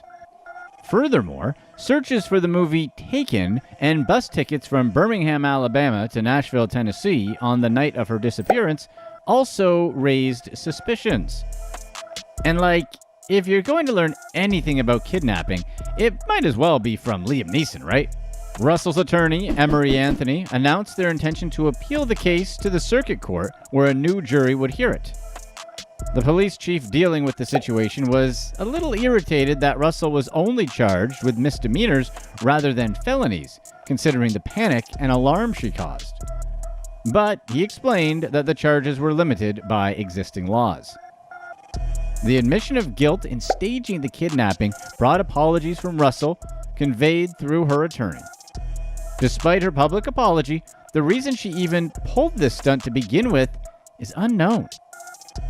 Maybe she was hoping someone would watch John Wick and come try to rescue her? Number 6. Verified clients. A network of sophisticated high-end brothels catering to politicians, military officials, and government contractors was exposed in a federal investigation. The alleged ringleaders, Han Lee, Junmyoung Lee, and James Lee, operated these illicit establishments in Massachusetts and Virginia. The Justice Department said that the brothels were frequented by a wide range of clientele, including elected officials, high-tech and pharmaceutical executives, doctors, military officers, government contractors with security clearances, professors, attorneys, scientists, and accountants. The investigation conducted by Homeland Security Investigations unveiled the intricate workings of the illicit ring. The brothels, housed in high-end apartments, operated under the guise of offering scantily clad models for professional photography at upscale studios. Yep, it's a giant wink-wink. The defendants had rented these apartments, charging clients between $350 and $600 per hour, depending on the services provided. Han Lee, identified as the leader of the scheme, allegedly concealed over $1 million in proceeds. Homeland Security Investigation said that Han maintained impeccable financial records, including ledgers detailing the daily activities of the brothels. During a search of Han's Cambridge apartment, investigators found bulk quantities of condoms and lubricants, lingerie, UTI, and pregnancy testing kits, fake eyelashes, $22,000 in cash, dozens of gift cards, 16 cell phones, and ledgers documenting financial transactions. The investigation further revealed that Junmyoung Lee, who was responsible for booking appointments for customers, spent lavishly with a seized Chevrolet Corvette valued at nearly $70,000. Deposits in Junmyoung's bank accounts total approximately $378,000. The verification process for potential clients was rigorous, requiring them to provide full names, email addresses, phone numbers, employer details, and references to book appointments. The brothel's operations allegedly netted hundreds of thousands of dollars in cash, which were deposited into personal bank accounts and converted into money orders to cover rent and utilities. The 3 defendants were arrested and faced charges of conspiracy to coerce and entice individuals to travel to engage in illegal activity, carrying potential penalties of up to 20 years in prison and a $250,000 fine if convicted. And really, is anyone surprised that there's a bunch of very rich people, many holding office, doing everything they say no one else is allowed to do? Maybe someday we'll all live by the same rules, and we'll all be riding unicorns that fart money. Number 5. Added tips. Melissa Rodriguez, a waitress at the Booby Trap, an adult club in Northwest Miami, was caught stealing over $8,000 in tips by fraudulently charging credit cards. The club manager became aware of the fraud when several people disputed the transactions, claiming they hadn't used their cards at the establishment. Upon reviewing video surveillance footage, the manager identified the culprit as Melissa, one of the club's bartenders. The footage revealed Rodriguez manually inputting credit card numbers into the merchant machine and adding substantial tips to each transaction. The manager identified 14 fraudulent transactions occurring between 2 days, totaling $8,050 in tips. Upon confessing to the fraudulent transactions, Rodriguez was immediately terminated. Subsequently, she surrendered to the Miami-Dade Police Department's Economic Crimes Bureau through her attorney. This was so stupid because of how easily everything would be traced back to her. She had to know that there were cameras everywhere where where she worked, and she further had to note that of course people would dispute the charges. Maybe Rodriguez was hoping that a bunch of guys would be too afraid to dispute the charges lest they get in trouble with their wives. This sounds like a bad bet to us. Number 4. The inside job. Jasmine Weber, a former insurance claims adjuster, was sentenced to federal prison for her involvement in a series of armed robberies carried out by a criminal group in Florida. The group, as part of their criminal conspiracy, posed as law enforcement officers to carry out their crimes over the course of 5 months. Weber's role in the conspiracy involved aiding the armed robbers by researching potential targets. She used her LexisNexis account, LexisNexis being a data analytics company, to gather information on targets provided by the rest of the group. Armed with this information, the group then went and robbed these people. In addition to her research role, Weber went further by purchasing equipment for her co-conspirators to use during these robberies. This included sheriff's vests, law enforcement patches, and light bars to allow the robbers to appear as law enforcement. The crimes orchestrated by the group spanned across several counties in Florida, including Pasco, Polk, Lee, and Hillsborough. They would pose as law enforcement officers, making it more challenging for victims to realize the type of danger they were in. Weber pleaded guilty to conspiracy to commit Hobbs Act robbery, which is basically extortion. As part of her sentencing, Weber was ordered to serve 5 years in federal prison. Alongside the prison term, she'll also undergo 3 years of probation. And just for funsies, Weber's criminal history includes 8 bookings in Polk County over 5 years, primarily on charges related to contraband, theft, fraud, and various driving offenses. Her background as a claims adjuster for notable insurance companies, including State Farm and Berkshire Hathaway Group, raises questions about how someone in a position of trust could become involved in these types of activities. The group was finally caught when law enforcement responded to home invasion robberies targeting a suspected grow house. The FBI initiated an investigation into the series of home invasions, leading to the identification of the individuals involved. Weber's conviction falls under the Federal Hobbs Act, a law designed to penalize robberies affecting interstate commerce. Beyond the prison sentence, she's required to participate in prescribed treatment programs and must pay a $100 special assessment. It sounds like this former insurance adjuster needs to adjust her attitude. Am I right? Right? Number 3. Faked. Kristen Rhymes, a mother of 2 from Cambria, South Carolina, faced charges for allegedly fabricating a story about being hit by a black man in a Walmart parking lot. Rhymes initially reported the incident to the City of Columbia Police Department, claiming someone had gone after her while she was sitting in her car. Rhymes provided a detailed description saying that he was a black guy, medium build, and wearing a hoodie with a jacket. As it turns out, Rhymes wasn't even at that Walmart location that night and caused public concern by posting false information on social media. Rhymes had shared a post on social media which included images of injuries and described her supposedly harrowing encounter. She claimed that an unknown man approached her car, dragged her out onto the curb, punched her in the face, and attempted to remove her pants. Rhymes credited her survival to a passerby who intervened, causing him to flee. However, police contradicted Rhymes' account, stating that the incident didn't occur at the claimed Walmart location. Despite Rhymes later editing the post to include the correct location, authorities maintain that her injuries weren't sustained at the Walmart parking lot. Rhymes was booked on charges related to filing a false police report and was released on bond the same day. The bond for the false police report charge was set at $1,080, while the false swearing charge had a bond of $2,000. No one really knows why Rhymes decided to make up such a crazy and intense story, especially in today's racially charged climate. And it's dumb, because it's not like there aren't 1,000 cameras everywhere all the time. There's even those huge talking ones in Walmart parking lots, so she was bound to get caught. What's the craziest thing you've seen in a Walmart parking lot?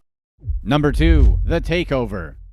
A shocking case emerged in New York City, where home attendants allegedly took over an elderly woman's Upper East Side apartment after her passing. They refused her daughter entry when she tried to take back the apartment and instead threatened to flush her mom's ashes down the toilet. Tatiana Abello, along with her mother and sister, had been living in the 2-bedroom apartment for 18 months without clear evidence of paying rent, somehow claiming succession rights due to their supposed familial relationship with the deceased woman, Vera Katz. Abello initially joined as a caregiver in to assist Katz, a former big band singer, and eventually brought in her mother, Olympia Oviedo Reyes, and sister, Victoria Abello, to live in the apartment. Following Katz's passing, the situation took a turn when the Abello family allegedly locked Katz's daughter, Elaine Schuyler, out of the apartment and threatened to flush her mother's ashes down the toilet if she attempted to enter. Despite Schuyler's attempts to retrieve her parents' ashes through legal means, the Abellos refused until they were compelled by the Manhattan Housing Court. However, even after the return of the ashes, Schuyler was still unable to access her childhood home and her mother's belongings. The landlord of the property is now suing the Abellos and Schuyler, seeking the recovery of the home and rent payment. The Abellos argue they're now the legal rent-stabilized tenants due to their claimed family-like relationship with Katz before her passing. Which is like, how do you even argue that? This lady passes away in her home, and because you were taking care of her at the time, somehow everything she owns is now yours? Hopefully these people end up living in a box out in the street. If you're enjoying this video, be sure to stay tuned right here for our past release to find out about how these TikTokers decided to coldly take over someone else's life. Number 1. Above the Law. UK resident Priya Sahi, known as Queen Bee on TikTok, made headlines after live streaming her arrest for drinking behind the wheel outside a supermarket. The influencer was found drunk in her Audi parked outside the store, and the entire incident, from her removal from the car to her handcuffing, was broadcasted live to her 100,000 followers on TikTok. During the arrest, Sahi shouted claims that she wasn't driving and questioned why she was being arrested. The situation escalated when she began abusing Marcin Kozak, the Polish police officer who arrested her. The live stream captured her telling Kozak to learn English and called him a European whatever you are, which is probably the vaguest and least inflammatory racial slur we've ever heard. The video, shared with her followers, resulted in Sahi being arrested for a public order offense. In court, Sahi pleaded guilty to her charge. The prosecutor mentioned a prior conviction for a similar charge roughly 10 years ago, so this wasn't her first time saying idiotic things. Kozak, in a personal statement, talked about the impact of Sahi's continuous jibes about his nationality and accent, saying that she made him feel less than human. Kozak also talked about the challenges he faced as a Polish national working as a police officer and how he had to prove his English proficiency to even join the force. Sahi's lawyer, Sandeep Kaushal, offered an apology on behalf of his client to Kozak, saying that Sahi felt embarrassed by her actions. He explained that she was going through a traumatic time and was in a frustrated state when sharing her thoughts live on TikTok as police officers surrounded her car. Kaushal revealed that Sahi, a single mother to a 3-year-old son, was medicated for postnatal depression and anxiety. The court also heard about Sahi's previous conviction for refusing a breathalyzer in a separate incident related to drunk driving. She appeared in court the following day after being remanded in custody overnight. Due to her limited means, the magistrates imposed an £80 fine. Sahi had to also pay £85 in costs and a £32 surcharge. Are we done yet with influencers thinking they're super special and how they want special exceptions in life? Hasn't this been going on for long enough? If there's one thing these influencers hate doing, it's thinking. Let's strap in and start with number 6, Mizzy.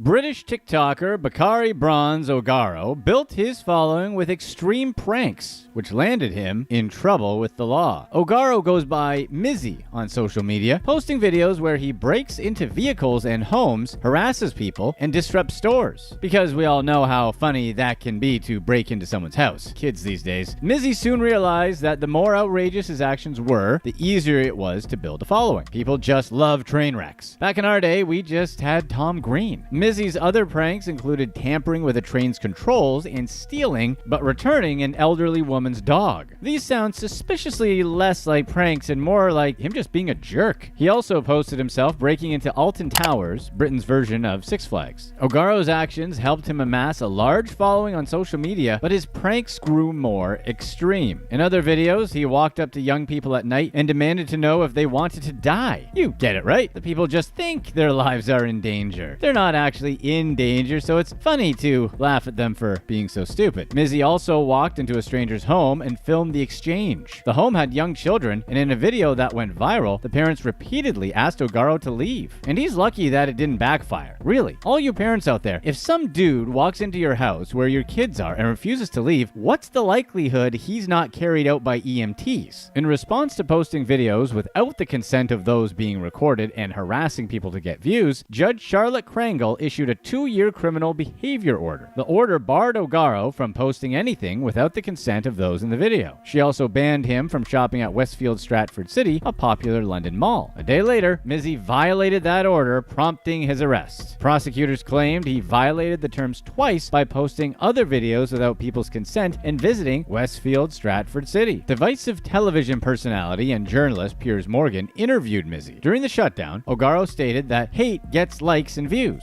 He also claimed that British laws weren't strong enough to stop him. He was proven only half right when an undercover officer arrested Ogaro for breaching his criminal behavior order. Ogaro entered police custody and admitted in a court appearance to one count of failing to comply with the community protection notice a judge issued in May 2022. His first court hearing happened hours before the publicly scheduled time to avoid press attention. A judge granted him bail on the condition that he stayed at home with his mother and awaited his trial. Number 5. The hospital is that way. Ukrainian influencer Anna Alkim revealed the location of a field hospital treating wounded troops in Ukraine hours before a Russian airstrike. Alkim posted an appeal for aid to her hundreds of thousands of Instagram followers. She said that many military personnel were at the clinic in the eastern Ukrainian city of Dnipro and that they needed help. Russian soldiers then destroyed the clinic and damaged surrounding structures a few hours later. Local media accused Alkim of sharing information that led to the attack. Officials have repeatedly warned influencers and the media not to post sensitive information online that Russia could use against the country. Alkim defended herself on Instagram, saying she was one of the few influencers who used their platform to raise awareness about what's happening to her country. She also said that she volunteered and supported Ukraine from the day it all began. The Ukrainian president condemned the attack as a crime, with the Russians also going after a psychological clinic and a veterinary clinic. The real question is whether or not anyone in the military actually gets their information from influencers on Instagram.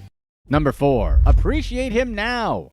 David Berton faked his own little funeral in order to teach his family a lesson about cutting him out of their lives. This little stunt probably made sure that they stayed out of it. Berton was sick of his family not keeping in contact with him or his family. They had all but stopped talking to him or inviting him to family gatherings. So he decided the only way to teach them a lesson was to let them think he'd passed away. So the Belgian TikToker devised the plan with the help of his wife and children, who he somehow got to go along with it. One of his daughters wrote a post on social media where she told her father to rest in peace. She added that he had his whole life ahead of him and that she would always love and think of him. Mourners gathered to pay their respects at his funeral when Berton arrived by helicopter with a film crew. Relieved, loved ones rushed to greet him, with his good friend Thomas Fout sharing a video of the two men embracing. Fout said he loved Berton very much despite the deception. Berton explained his reasoning, but at that point everyone was so relieved that he was alive that they didn't care. Berton, who's on TikTok, wanted to show his family what the true cost of growing apart and losing connections could be. Roughly half of his family attended the staged funeral, but other relatives contacted Berton after the event. He felt vindicated that people made an effort to show they cared. The prank affected his followers too, as many believed his story, especially when his daughter posted about her father passing away. While they shared the same sentiment as his loved ones, that they were glad he was alive, the prank received a mixed response. Some followers thought his actions were cruel and deceitful, and others believed he taught everyone around him a valuable lesson. Do you think that it was a good lesson, or did Berton go too far? Number 3. The hardest and rarest cancer. Taiwanese fitness influencer Mayan Bao faked a cancer battle to boost her online presence. Are you as surprised as we are how often it seems that people fake cancer? We're not even superstitious, but if that isn't tempting Murphy, the god of irony, we don't know what is. Mian Bao, whose name basically translates to bread in English, announced her late-stage pancreatic diagnosis on her social media accounts. The Taiwanese influencer posted videos of her workout sessions and cancer treatments with hashtags such as Fighting Cancer Daily. She deceived everyone around her and was secretive about how she received treatments, even to her husband at the time. Whenever she went for a procedure, she insisted that her family leave her at the entrance as she wanted to see the doctor alone. Mayan Baobao's medical expenses, oddly, only cost $275, and her husband said never spoke to a medical professional about her condition or saw proof of diagnosis or hospital receipts from her alleged 3 years of treatments. Not that this is something he should have been demanding, her getting home from the hospital. You show me that proof of diagnosis, woman, right now! But it's weird that he never saw anything. The truth came to light when Mayan Baobao's ex-husband posted details to social media that contradicted her story. She eventually confessed to her 11,000 followers that she lied about having cancer for 3 years. Her ex-husband claimed she used the diagnosis to separate and move out of their home. Eventually, she asked for a divorce. He wasn't the only person that doubted Mayan Baobao's cancer diagnosis. Followers traced the x-rays she posted to social media and found the original photos came from a different source. Although her husband exposed her actions, she was bound to be found out. After all, pancreatic cancer has a 5-year survival rate of 5 to 10%, and she was already 3 years into her fake diagnosis, starting with it already being late stage. She offered compensation to the companies she did brand deals with and acknowledged that her family and friends were the ultimate victims of her actions. Mayan Baobao removed all of the content on her Instagram except for her apology. Number 2. Delusional wannabe influencer twins. Aspiring influencer twins Jacob Christopher Baez and Jared Christian Baez face criminal charges for bailing on an $18,000 tab at a Nashville bar. The twins celebrated their 24th birthday with a party at Dierks Bentley's Whiskey Row. They ran up a $17,874 tab, but appeared to think they were above paying it. The brothers believed they were A-list celebrities and claimed they wanted to hang out in a place where other celebrities could come and not feel any pressure. The brothers Baez said they were representing a non-profit organization named Kingdom Capital Elites, and their goal was to bring A-list members to Nashville. However, there was no company or organization registered under that name within the state of Tennessee or the IRS. The only proof of the organization was its Instagram branding page that had 2,000 followers. If they had considered themselves A-listers just because of 2,000 followers, then pretty much everyone's a celebrity. Jacob and Jared seemed to believe that any press was good press, and when a reporter reached out to them to cover the story, they were excited about the publicity. In fact, their response was that they would be legends for what they did, demonstrating a clear misunderstanding of the word and that their names would soon be all over the news. Their plan was to get Instagram verified so they could grow their online presence and achieve maximum celebrity status. The pair already acted like high-profile influencers, popping bottles and raking up a big tab on the night of their birthday party. But to get the blue check marks next to their names, they would need an additional 50,000 followers. Jacob had 1,904 and Jared 3,551 at the time. They ultimately received the attention they sought, although their audience wasn't their intended fan base. Law enforcement discovered they didn't pay their tab and arrested the twins. Maybe if they had the blue check marks, they could have covered the bill. If you're loving hearing about the dumbest influencers, be sure to stay tuned right on this video for even more curious decision making by influencers.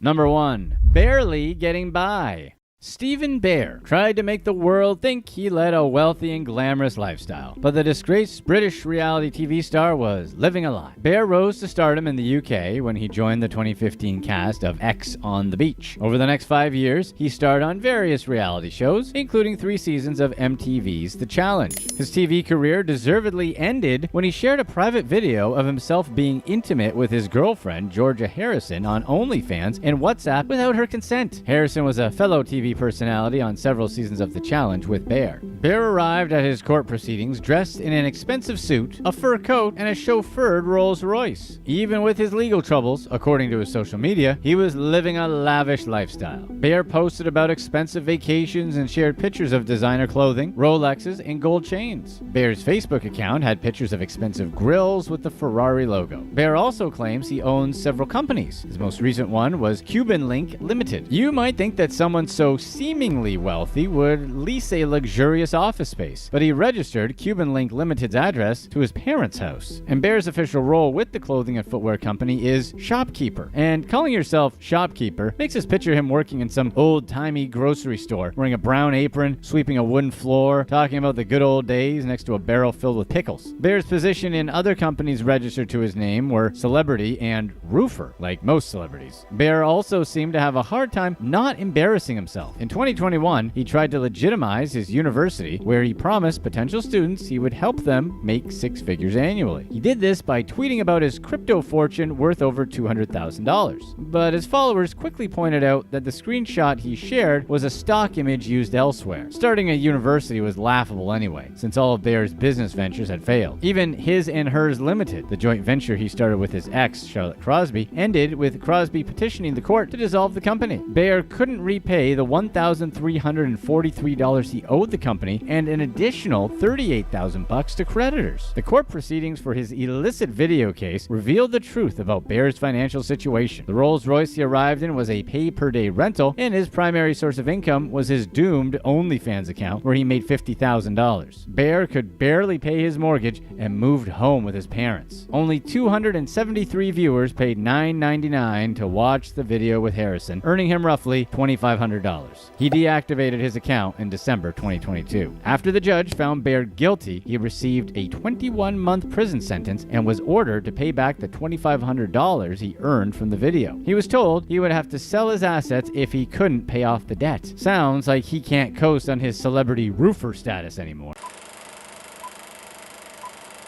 Who are the people we need to kick out of society? Let's find out, starting with number 6, the greatest scammer in the UK. Charmaine McAllister, a mother of 3, earned herself a notorious reputation as one of Britain's most prolific and morally bankrupt fraudsters. Over the span of a 21-year criminal career, McAllister has racked up an insane 220 offenses. Her schemes, which involved a lot of impersonation and credit card fraud, have relieved countless victims of more than £100,000 since 2002, using various false identities, including posing as a police officer, a bank worker, a soldier, and even an advertising executive. The former grammar school pupils' criminal activities have funded a lavish lifestyle, indulging in luxurious cars, cosmetic surgery, hotel stays, and designer clothing. And McAllister's scams have spared no one. She even went so far as to steal money from her own mother.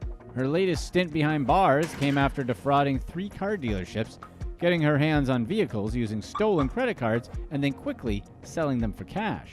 Despite constantly getting in trouble with the criminal justice system, including at least 16 previous jail terms, McAllister's horrible behavior persists. Her rap sheet reads like a crime encyclopedia, with offenses ranging from theft to credit card fraud, earning her a reputation as a repeat offender and a habitual scammer. In the eyes of the law, McAllister's actions represent a flagrant disregard for others. Her repeated offenses show that she plans this stuff out and clearly has no regard for the rights and well-being of others. Even as she faced yet another prison sentence, her pattern of deceit and exploitation showed a deeply ingrained disregard for the consequences of her actions. During her most recent sentencing, the judge minced no words in condemning McAllister's character, describing her as one of the most morally bankrupt persons he ever came across. He talked about the extent of her deceptions, pointing out how sophisticated tactics and utter lack of remorse were. Despite numerous opportunities for rehabilitation, McAllister's criminal behavior appears to persist, leaving little hope for change. We are very much of the opinion that at their core, the vast majority of people are good and generally mean no harm. But then, sometimes, there are other people who just can't help themselves because that sort of behavior is just part of who they are. Just like McAllister. Do you think these types of criminals can change? Let us know what you think in the comments below. Number 5. Day and night. Nina Sky, a 21-year-old former kindergarten teacher, found herself at the center of controversy when she refused to give up her side gig as an adult star. The auburn-haired beauty, known for her appearances in adult films under the names Nina Sky and Lydia Dupra, was fired from her teaching position at a private Christian preschool after administrators discovered her side hustle. Sky, who had openly said she loved teaching and making love, was unapologetic about her career choices, arguing that she saw no conflict between her work as an educator and her work in the adult entertainment industry. Despite assertions that she was a really good teacher, Sky's profession as an adult actress clashed with the religious values upheld by the school. The situation came to a head when administrators confronted Sky about her appearances in, let's just call it, certain films. Sky said that she had the right to pursue her interests and keep her jobs in both fields, saying there were financial reasons as well as personal reasons for not quitting work in the film industry. However, the school insisted that Sky's involvement in that industry contradicted the morality clause she had signed upon accepting her teaching position, which forbade certain behaviors, such as the obvious no, let's just call it fun, before marriage. Despite offers of assistance and advice, including housing support and a pay raise, Sky stuck to her decision to continue her other career. News of Sky's dismissal sparked debate among both supporters and critics. While some fans praised her for her honesty and perseverance in the face of pressure, others condemned her actions and called for her termination for a position involving interaction with children. Despite the controversy surrounding her dismissal, Sky expressed hope for her future, saying that she wanted to continue teaching while acknowledging that she would likely look for job opportunities outside of the Christian or private school sectors. And okay, fair enough. She insists she can separate the two, which she obviously can, but she is also representing a Christian school. Do you think the school was right to terminate her, or is her free time her own? What we really want to know is, how exactly did she get caught? It sounds like someone at that school was sinning. You know, that whoever found her videos and told the administrator was like, "And just how did you find this?" And that person figuring out a good explanation. Number 4, hidden gifts. A Florida mother's heart-wrenching tale of a burglar stealing her children's Christmas gifts took a dramatic twist when she was exposed as a liar and subsequently arrested by none other than the Grinch himself. Shayna Hudson, a mother of 5 from Lehigh Acres, Florida, initially got a lot of sympathy from her community after appearing on TV to talk about the alleged theft of her kids' Christmas gifts. In a plea for help, Hudson explained how a heartless burglar had broken into her home, leaving her children without any presents. Touched by her story, neighbors and strangers got behind the family and generously donated gifts to replace those that were allegedly stolen. However, things got suspicious after the Lee County Sheriff's Office got a tip telling them that Hudson's story was completely made up. The sheriff's office started an investigation, and they eventually found that the supposedly stolen gifts had really just been hidden at a relative's residence. The discovery of this lie prompted the sheriff's department to take action in a rather unconventional and, in our opinion, a bit inaccurate manner. With a sense of irony befitting the holiday season, Hudson was arrested by law enforcement officers accompanied by a person dressed as the iconic Dr. Seuss character, the Grinch. The arrest was captured in a video shared on social media showing clips of Hudson's original appeal mixed with footage of her being taken to a police car as the Grinch danced gleefully in the background. They also added in a remix of "You're a Mean One, Mr. Grinch," adding a funny twist to a messed up situation. Sheriff Carmine Marciano, whose name graces the department's Marciano Motel courtesy shuttle, used to transport suspects to the county jail, condemned Hudson's alleged deception. He emphasized the seriousness of her actions, particularly during the holiday season, and said he was satisfied at the Christmas-themed arrest. As for Hudson, she was booked in Marciano Motel and charged with making a fraudulent report to law enforcement. The sheriff's office then issued a statement calling out her behavior and emphasizing the consequences of taking advantage of other people for personal gain. Number 3, multiple identities, multiple lies. Carrie Jade Williams, alias Samantha Cooks, spun a web of deceit, telling detailed lies to exploit vulnerable communities. Her saga of fraud unfolded across various personas and schemes, including making up a claim that her Airbnb guests were bothered by her terminal illness and that they said they were traumatized and suing her, which of course never happened. Claiming that she was suffering from Huntington's disease, Carrie Jade also made videos on TikTok telling stories about how she won literary awards boards, and she garnered sympathy through emotional essays. Using her made-up condition, she set up elaborate fundraisers, promising literary opportunities to her victims. But the lies didn't end there. Prior to her Carrie Jade persona, Williams went by the name Rebecca Fitzgerald, an autism therapist offering hope to desperate families. Taking advantage of their vulnerabilities, she gave them promises of therapy. Yet behind the facade lay a heartless opportunist preying on the trust of those looking for support. Before Rebecca Fitzgerald, Williams assumed the identity of Lucy Fitzwilliam, a speech therapist, and Lucy Hart. Through these aliases, she got into the lives of unsuspecting families, making up elaborate stories to extract money and personal documents. But beneath the layers of deception lay the truth. Samantha Cooks, a serial fraudster with a history of compulsive lying and scamming, born in 1988, Cooks' troubled past and pathology for deception turned into a string of scams that spanned years. The pinnacle of Cooks' deception came with the creation of Carrie Jade Williams. Claiming to be a Huntington's disease sufferer and award-winning writer, Williams amassed a following with her compelling narratives and virtual writing workshops. Someone on Reddit eventually connected the dots and posted about Samantha Cooks and claimed she was actually a woman named Carrie Williams. Carrie replied and said that it was actually her sister, but thankfully investigative journalists, led by Kat Dinkinson, unraveled Cooks' lies and eventually exposed Williams as a fictional persona made up to manipulate and exploit others. Now that she's been exposed, she can change her name from Samantha Cooks to Samantha Cooked. This is our one dad joke of the day. Don't worry. Number 2, criminal advice.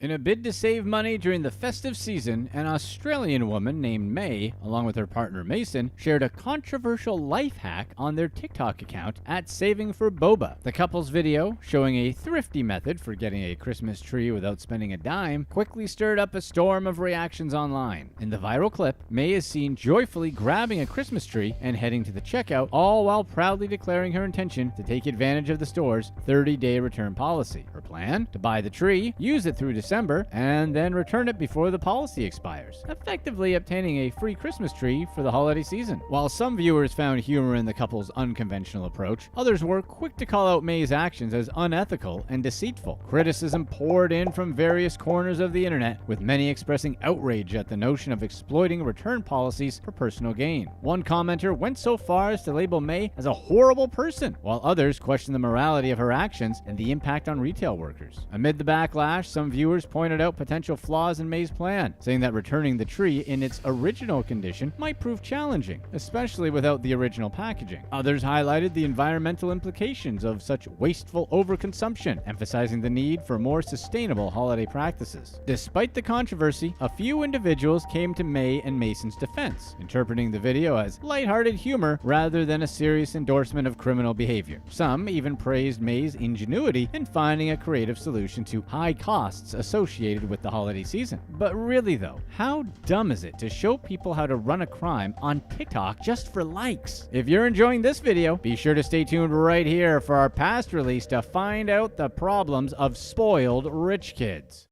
Number 1. Love hating.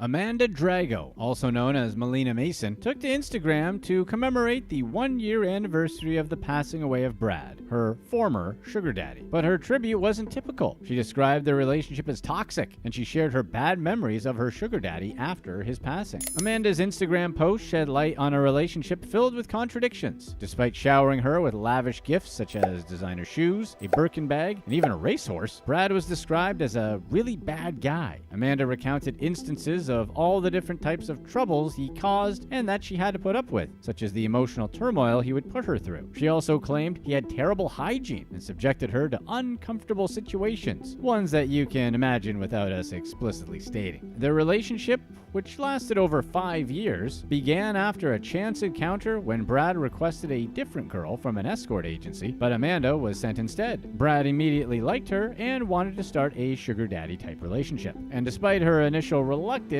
because she has a boyfriend, Brad persisted with increasingly higher offers until she agreed. What type of a boyfriend would allow his girlfriend to get into this type of physical relationship just for a couple of bucks? This seems to be a much worse deal than indecent proposal. The story took a darker turn when Brad passed away from a heart attack, leaving Amanda in shock initially, but ultimately feeling a sense of relief. Despite expecting a significant inheritance, she was later shocked to discover she had been written out of Brad's will following a disagreement. rent. His family also refused to return valuable items she left at his house, further complicating matters. Adding to the strangeness of the story, Amanda claimed Brad began haunting her after his passing, manifesting in eerie experiences like knocks on her nightstand and phantom money being thrown. Despite the troubling nature of their relationship, Amanda chose to share her story publicly, suggesting that her followers would appreciate the closure. While Brad's financial generosity initially seemed appealing, it came at the cost of Amanda's emotional well-being and independence. Moreover, it serves as a reminder that money isn't everything and that true happiness can't be bought with money. What are your thoughts about these types of sugary relationships as it proliferates throughout society?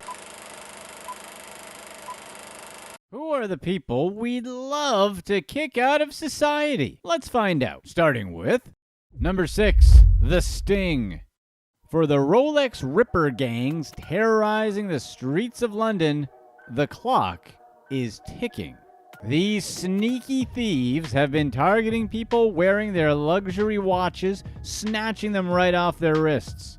But what they don't know is that the next wrist they grab might be attached to the long arm of the law. Scotland Yard got fed up with these Rolex Rippers, a name used to describe the type of gang that basically mugs people with high-end jewelry, wreaking havoc in the city. The problem has been steadily growing, with over 300 watches stolen in just the West End alone, totaling nearly £4 million over the course of only 6 months. So the cops cooked up a plan and sent out a squad of undercover officers decked out in fancy watches as bait, prowling the streets of Soho where these thefts were happening most. The brave officers strutted around, luring in the robbers like flies to honey. And it worked like a charm. Hooded thugs robbed them, brazenly ripping the watches off their wrists. But before the crooks could make a run for it, backup officers swooped in, tasers blazing. The whole operation was caught on CCTV, showing the undercover heroes quickly getting ambushed left and right. Fortunately, justice was just as swift, and over the course of 2 operations, the cops nabbed 27 of these criminals. So what ended up happening to them? Well, let's just say these thieves won't be enjoying any fancy watches where they're going. 21 of them were convicted, with 14 sentenced to a hefty 26 years behind bars. And thanks to this sneaky operation, watch theft in certain posh parts of London plummeted by an incredible 50%. So how did the police catch these time thieves, you may wonder? Well, it was all about data and smarts. The cops analyzed when and where these crimes were happening, then sent in their undercover crew to turn the tables. Most of the victims were just unsuspecting guys out for a night out on the town, so it wasn't too difficult to make believable decoys out of the officers. The thieves thought they were easy targets, but little did they know they were messing with the wrong crowd. So if you're thinking about strutting around central London with a shiny timepiece, maybe don't. While the police put a good dent in the operation, the problem is pretty far from solved. Just stick to busy areas, travel in packs, and maybe invest in some insurance. And if you do get mugged, remember, no watch, no matter the price or sentimental value, is worth it. Number 5, the jacket. An unnamed shoplifter entered a store in Times Square and opened fire, injuring one tourist. The incident occurred after a security guard approached the shoplifter and his 2 accomplices to ask for their receipts as they left the store. One of the shoplifters fled, but the other 2 couldn't sneak away from the suspicious security guard, who grabbed their shopping bag, which contained a coat they were allegedly attempting to steal. The guard approached one of the teenagers, who brandished his weapon and fired. Although he was aiming for the guard, he missed and hit some random Brazilian tourist who was shopping at the store in the leg. The victim barricaded herself in a storage room while she waited for help to arrive. An ambulance eventually took her to a nearby hospital. Police chased after the armed shoplifter, who fired shots at the officers as he fled the scene. He rushed into the 49th Street subway station, where officials feared he would continue his crime spree. One officer drew his weapon inside the subway station, but knew he couldn't fire with that many people around. But the busy platform didn't didn't deter the shoplifter, who left a trail of clothing behind him as he ran down the stairs to the train. He shot at the police for a second time in the subway station, despite being unprovoked, and managed to make his escape. His decision to aim at the cops has him facing charges for his actions, if they could catch him. Officials offered $13,000 for information that could lead to the teenager's arrest. So many things here. How badly did he need that jacket? He could have just dropped it and ran off. So he went from getting nothing to most likely prison time, if they ever catch him, that is. Number 4, the parasite. Charity leader Chloe Campion stole $36,000 from a vulnerable client with Down syndrome and dementia. Campion worked for the British-based charity Imagine, Act and Succeed, an organization that provided adults with severe learning difficulties with accommodations. As a leader at the charity, Campion worked closely with multiple clients. Although she seemed like a reliable and hard-working employee, Campion was keeping dark secrets. Someone had sent an anonymous letter to the charity's upper management to tell them that Campion was stealing money to fund her gambling problem. The mother of two immediately confessed to her crimes once she found out that her employer had already been conducting a formal investigation into the allegations. For about 5 months, Campion drained the bank account of her vulnerable client, Joan Anderson, by taking Anderson's debit card under the guise of buying something on her behalf. Campion had the victim's account information on her computer, and rather than deleting it, she helped herself to the funds so she could feed her gambling obsession. Campion's gambling problem supposedly stemmed from her developing PTSD following the difficult birth of her first child. At the same time, her partner received a cancer diagnosis, her former employer's business collapsed, and she lost her grandfather, which admittedly sounds like a lot to be going through all at once. So she turned to gambling as a way to cope with the stress, since gambling is known to be stress relieving, right? Seriously, sure, gambling's fun, but it makes everything even more stressful. That was probably the opposite of what she should have been doing. Anyway, Campion soon realized that she couldn't stop, so she started stealing. Eventually, Campion was arrested and pleaded guilty. Although she was open and cooperative during the investigation, the prosecution discovered that she made several other transactions on Anderson's account after her police interview. Hannah Forsyth, Campion's defense attorney, told the court that her client was dealing with mental health struggles and needed help. Forsyth said that Campion was also now seeing a doctor who prescribed her medication for her anxiety. Campion was also attending therapy and weekly Gamblers Anonymous meetings. The defendant was ready to pay all the money back, but feared that going to prison would be too distressing for her 2 young children and husband, who was still undergoing scans. But not everyone felt compassion for the former charity leader. Several people involved in the investigation pointed out that Anderson needed care and compassion, which Campion exploited for her own gain. By the time she appeared in court, Campion had already paid back almost $25,000 of the money she took. The judge ordered her to complete 30 days of rehab, follow a 3-month curfew, and repay the outstanding amount of money she owed Anderson. This was definitely a twist in that she was able to pay back a lot of the money she stole, unlike the vast majority of scams we cover. Number 3, seeking asylum.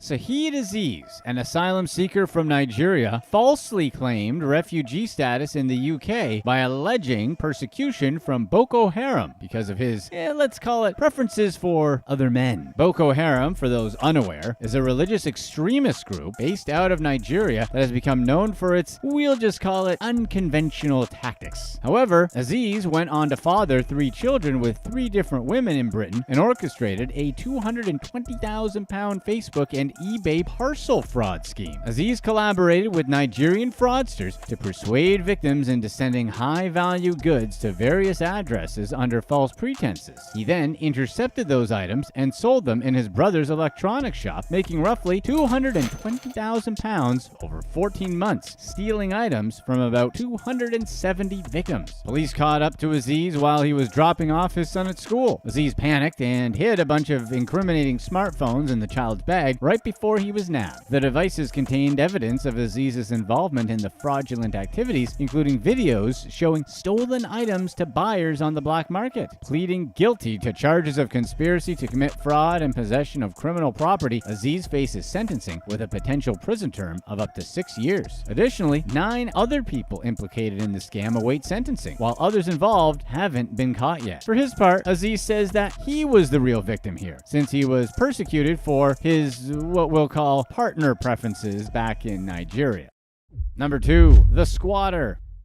Army officer Lieutenant Colonel Dahlia Dower got a nasty surprise while on active duty in Chicago. A man with a laundry list of crimes under his belt was crashing in her Atlanta home that was in the process of being sold. Vincent Simon, who has had multiple run-ins with the law, decided to make himself cozy in her $500,000 pad while she was away. When Dower found out, she wasn't happy. But here's the totally stupid thing. The police said their hands were somehow tied, calling it a civil matter. Dower, like most people hearing this story, couldn't believe it. The lieutenant colonel was itching to give Simon a taste of his own medicine, but alas, she had to play by the rules. Simon said he had a lease and had paid $19,000 for 6 months' stay. It sounds totally shady, right? Well, as it turns out, it was shady. The number on the lease was as fake as a $3 bill. Dower, rightfully furious, served Simon with eviction papers. But guess what? He's got the right to fight it out in court. So now Dower's stuck in limbo, waiting for the wheels of justice to turn, while Simon lounges around in her fancy house. And to add insult to injury, the sale of her home is on hold. Looks like it's going to be a long, bumpy ride through the eviction process for Dower. It's so weird that squatters' rights have evolved into this too. Squatters' rights, also known as adverse possession laws, were meant to prevent people from just abandoning their property and encouraging owners to develop the property instead of just letting it go to ruin. Which makes some sense, right? If people know that they could lose their property by not maintaining it, they are more inclined to not let that happen. How we got from that idea to just some dude breaking into a house being sold and claiming it is total nonsense. What do you think of squatters' rights? Number 1. The Squatter 2. An unnamed Los Angeles squatter decided to upgrade his digs to a luxurious Hollywood Hills mansion, transforming it into a studio for OnlyFans content. This guy went all out too, changing locks, faking leases, and even renting rooms to adult content models. When real estate agents Emily Randall Smith and her husband showed up for an open house, they stumbled upon the squatter shenanigans. Lockbox missing? Check. Mystery mailbox? Check. And surprise, surprise, a random dude snoozing inside. So they called the police, and as you'd expect, the cops couldn't initially kick the squatters out. But after a second call to 911, they got to the bottom of it when one of the OnlyFans models answered the door. Turns out, the guy running the show had concocted a fake lease and was hosting wild parties and adult shoots, treating the Hollywood Hills mansion like it's in San Fernando. If you know, you know. After a couple of weeks, the squatter squad finally got the boot, leaving behind a mess that would make your grandma faint. Think scattered belongings, doggy doo-doo, and destroyed security systems. While no arrests were made that night, just some weak citations for trespassing, the real estate duo hopes the brains behind the operation faces justice. Maybe it's time for some Hollywood Hills homeowners to invest in some heavy-duty security, since this squatter situation seems to be a growing problem that isn't going to disappear anytime soon. So we can't walk around with nice watches, we can't buy or sell things online, and we can't own expensive houses. If the pandemic didn't force us to stay inside, it seems like these horrible members of society will. Can we make a giant landfill or something to put them in? Click to watch one of these next videos. Let us know in the comment section what you'd rather have. Free, all expenses paid travel for life, or no rent or mortgage for life where you live right now.